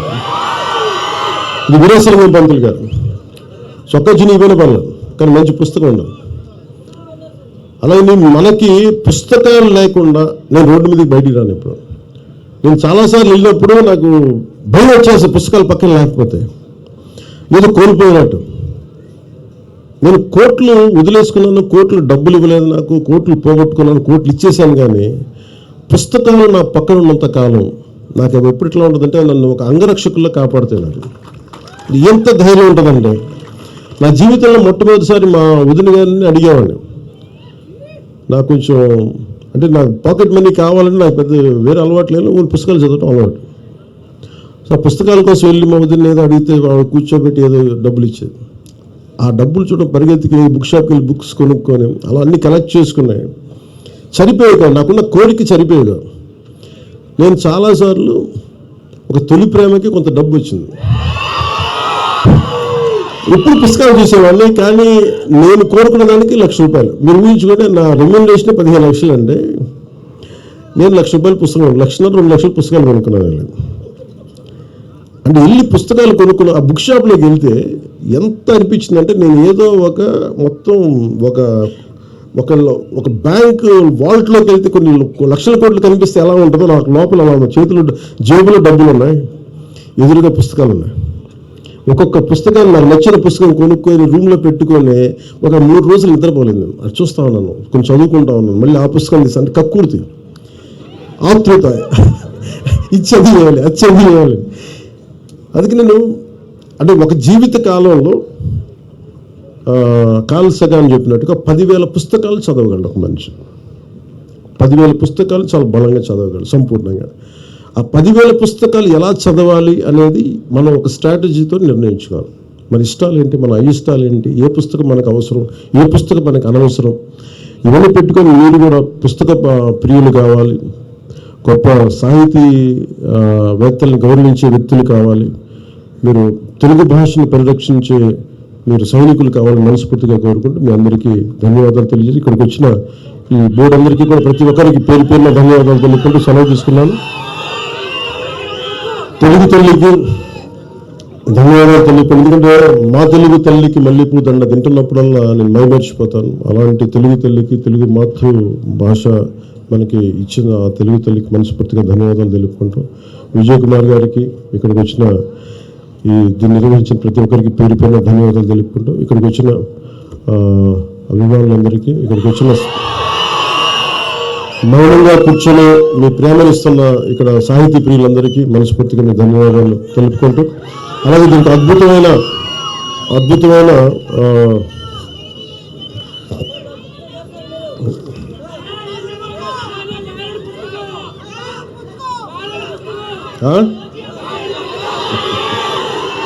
అలాగే దీనికి అద్భుతమైన సహకారం అందించిన శ్రీ లక్ష్మీషా ఐఏఎస్ గారు, కలెక్టర్ డిస్ట్రిక్ట్ మ్యాజిస్ట్రేట్ ఎన్టీఆర్ జిల్లా వారికి, అలాగే ఎస్వి రాజశేఖర్ బాబు ఐపీఎస్ గారికి, కమిషనర్ ఆఫ్ పోలీస్ ఎన్టీఆర్ జిల్లా, సో ఇక్కడ ఉన్నటువంటి 294 బుక్ స్టాల్ ఆర్గనైజర్స్కి, మీడియా మిత్రులకి అందరికీ కూడా నా ధన్యవాదాలు తెలుపుకుంటూ, ముఖ్యంగా ఎంఎస్కో విజయ్ కుమార్ గారికి, సభాధ్యక్షులు వారికి నా ధన్యవాదాలు తెలుపుకుంటూ, అలాగే కలిసెట్టి అప్పలనాయుడు గారికి, గౌరవ పార్లమెంట్ సభ్యుల వారికి కూడా నా ధన్యవాదాలు తెలుపుకుంటూ, శ్రీ నాగేశ్వరరావు గారు ఈనాడు ఎడిటర్, శ్రీ శ్రీనివాసరావు గారు సాహిత్య అకాడమీ కార్యదర్శి, శ్రీ అప్సరసు కృష్ణారావు గారు కవి, journalist, Shri Lakshmaiah Vijayawada book festival society అధ్యక్షులు, శ్రీ టి మనోహర్ నాయక్ గారికి విజయవాడ బుక్ ఫెస్టివల్ సొసైటీ కార్యదర్శి, వీరందరూ కూడా మరోమారు నా ధన్యవాదాలు తెలుపుకుంటూ మీ అందరికీ కృతజ్ఞతలు తెలియజేసుకుంటూ సెలవు తీసుకున్నాను.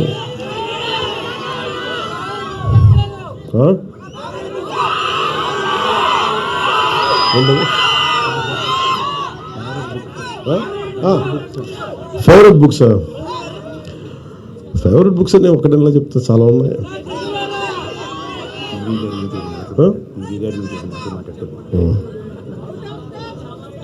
అంటే పివి నరసింహారావు గారి గురించి ఇందాక మాట్లాడుతా, పుస్తకం నా చేతుల మీదుగా ఈ పాములపర్తి వెంకట మనకి అందరూ ప్రేమగా పివి నరసింహారావు అని పిలుచుకుంటాం. అప్సరస్సు కృష్ణారావు గారు నా చేత ఈ రిలీజ్ చేయించిన మనస్ఫూర్తిగా వారికి నా ధన్యవాదాలు తెలుపుకుంటున్నాను.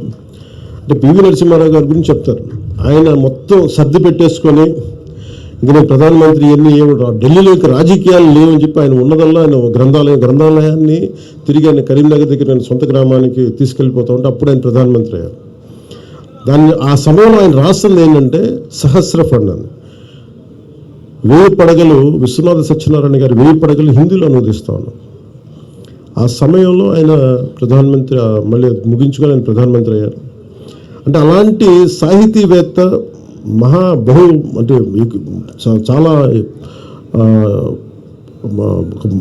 బహుభాషలు మాట్లాడగలిగే ఒక గొప్ప వ్యక్తి. అంటే ఆయన గురించి నేను చెప్పమంటే నాకు స్థాయి లేదు. నేను పివి నరసింహారావు గారి గురించి నేను గౌరవంగా ఆయన కాళ్ళ మీద పడి నమస్కారం చేయగలిగే స్థాయి తప్ప ఆయన గురించి మాట్లాడే స్థాయి ఇంకా నాకు అంత జ్ఞానం లేదు. ఆయనకి జ్ఞానం వచ్చిన రోజున ఒక రోజున పివి నరసింహారావు గారి గురించి చాలా బలంగా మాట్లాడతాను. కానీ ఒక్కటి నా కోరిక ఏంటంటే, ఢిల్లీలో ఒక తెలుగు ప్రధానమంత్రికి దేశం ఆర్థిక సంస్కరణలే మూలాలని మార్చేసిన వ్యక్తి, ప్రపంచానికి ఓపెన్ చేసి ఈరోజు అభివృద్ధి జరుగుతున్నాయి, హైవేలు పడుతున్నాయి అంటే అది పివి నరసింహారావు గారి కారణం. దానికి అండగా ఉన్న మన్మోహన్ సింగ్ గారు. అంటే అలాంటి పివి నరసింహారావు గారికి అక్కడ సరిగ్గా ఖనన కార్యక్రమాలు సరిగ్గా జరగలేదు. ఆయనకి నివాళులు అర్పించుకుందామంటే అక్కడ సమాధి లేదు. మనందరం కూడా ఈ రోజున మన ఒక సంకల్పం ఏంటంటే, ఒక పుస్తకం ప్రియుడు 1,00,000 మంది మెదళ్ళని కదిలించగలడు, ఒక మేధావి 1,00,000 మంది మెదళ్ళని కదిలించగలడు. 1,00,000 మంది రోడ్డు మీదకి వచ్చే వాళ్ళకంటే కూడా ఒక 1,00,000 మంది మెదళ్ళని కదిలించగలిగే మేధావులందరూ మనందరం ఒక తాటిపైకి వచ్చి ఢిల్లీలో ఆయనకి నివాళులు అర్పించడానికి, ఆయనకి సమాధికి అక్కడ పెట్టడానికి ఒక స్మృతి చిహ్నం కావాలి అంటే అది పెట్టేలా మనందరం తెలుగు వారిగా ఏకమై అది మనం వెళ్ళేలాగా మనం దాన్ని ఎస్టాబ్లిష్ చేసేలాగా మనందరం ఒక ఉద్యమంలో తీసుకెళ్ళాలి. ఆయనకి అక్కడ స్మృతివనం ఏర్పాటు చేయాలి అనేది అనేక కోట్లాది మంది తెలుగు ప్రజల నాది కూడా గాఢమైన ఆకాంక్ష. అలాగే నాకు ఇష్టమైన పుస్తకాలు అని చెప్తే తెలుగులో చాలా ఉన్నాయి. ఇందాక చెప్పినట్టు వనవాసి,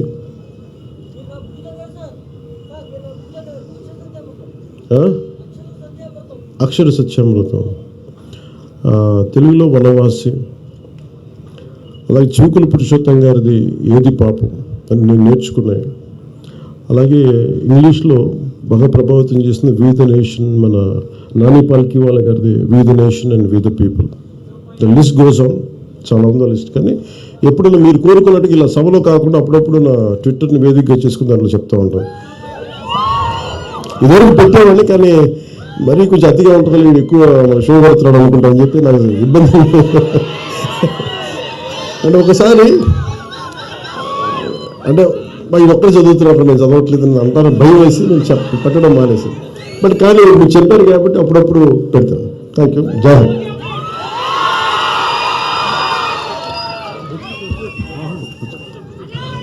అందరూ ఒక్క నిమిషం, ఒక 2 నిమిషాలు కూర్చోవాలి. ఐక్యులందరూ. పవన్ కళ్యాణ్ గారు, మీకు పుస్తకాల మీద ఉన్న ప్రేమ చూసి నాకే అసూయ కలిగింది. 4000 పుస్తకాలు ప్రచురించిన ప్రచురణ సంస్థ ఓనర్ నేను మీ అంత పుస్తక ప్రేమికుని కాదు. నిజంగా నాకు అసూయ కలుగుతుంది మిమ్మల్ని చూస్తుంటే. నాలాంటి ప్రచురణకర్తలు ఒక 15 మంది ఇక్కడ ఉన్నారు. వాళ్ళు మీతో కలిసి ఫోటో దిగుతారు, మా ఎగ్జిక్యూటివ్ మెంబర్స్. దాంట్లో మా సొసైటీ స్థాపించిన వాళ్ళు దగ్గర ఉన్నారు. ఒక్కసారి ఒక నిమిషం పర్మిషన్ వాసుగా కోరుతున్నాను.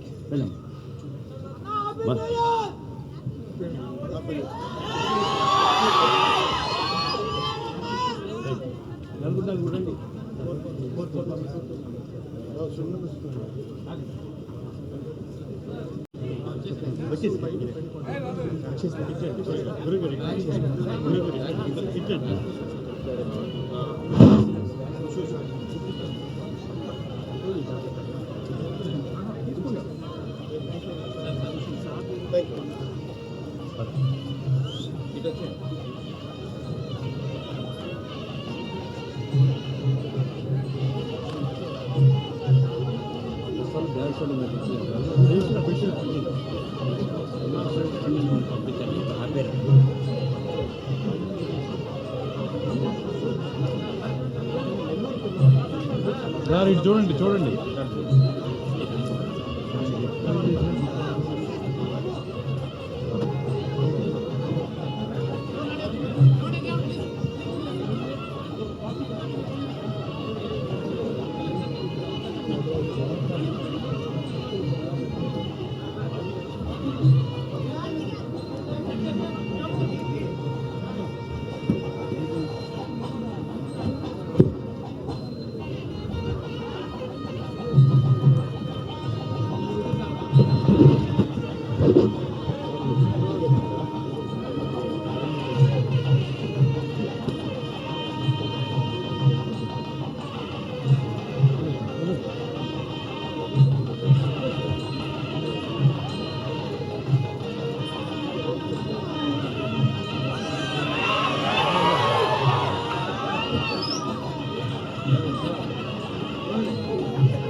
అక్షరంతో ఎదుగుతున్న పవన్ కళ్యాణ్ గారి నాయకత్వం అక్షరంతో ఎత్తి ఎదగాలని మేమంతా కోరుకుంటున్నాం. చాలా కృతజ్ఞతలు పడుతున్నారు. మా కార్యదర్శి లక్ష్మయ్య 2 నిమిషాల్లో వందలు సంపద చేస్తారు. ఒక్క మాట పుస్తక ప్రియులు పవన్ కళ్యాణ్ గారు మాట్లాడిన తర్వాత బుక్ ఫెస్టివల్గా మేము భావిస్తున్నట్టు ఏంటంటే వచ్చే 5 సంవత్సరాలు ఆంధ్ర రాష్ట్రంలో బలమైన సాహిత్య భవనాలు వస్తాయని మేము భావిస్తున్నాం. దానికి మా రిక్వెస్ట్ 2 అంశాలు. ఒకటి, రాష్ట్రం విడిపోయినప్పుడు మేము ఒక జైపూర్ లిటరీ ఫెస్ట్ లాగా, చెన్నై లిటరీ ఫెస్ట్ లాగా, Calcutta book fest lit fest లాగా, హైదరాబాద్ లిట్ ఫెస్ట్ లాగా అమరావతి లిట్ ఫెస్ట్ని నిర్వహించాలనుకున్నాం. తప్పనిసరిగా ఈ 5 సంవత్సరాలు నిర్వహించే అవకాశం వచ్చిందని మేము భావిస్తున్నాం. రెండోది, ఆంధ్ర రాష్ట్రంలో గ్రంథాలయ వ్యవస్థ పునరుద్ధరిస్తారని మేము కోరుకుంటున్నాం. ఇప్పుడు ఈ బుక్ ఫెస్టివల్ని ఎంత సక్సెస్ఫుల్గా నడపడానికి పవన్ కళ్యాణ్ గారే ముఖ్య కారణం. పవన్ కళ్యాణ్ గారికి ప్రత్యేకమైన ధన్యవాదాలు తెలియజేస్తున్నాం. అట్లాగే ఈనాడు ఎడిటర్ నాగేశ్వరరావు గారు, అట్లాగే ఈ వేదిక మీద ఉన్నటువంటి ముగ్గురు వ్యక్తులు మండలపతి ప్రసాదరావు గారు కానీ, కృష్ణారావు గారు కానీ, అట్లనే శ్రీనివాసరావు గారు కానీ ప్రతి సంవత్సరం బుక్ ఫెస్టివల్కి వస్తారు, మాతో చర్చల్లో పాల్గొంటారు. అందుకని బుక్ ఫెస్టివల్ స్టాఫ్ కానీ మేము భావిస్తున్నాం. వారికి ప్రత్యేకమైన ధన్యవాదాలు. అట్లాగే విజయనగరం ఎంపీ గారికి కూడా ధన్యవాదాలు తెలియజేస్తూ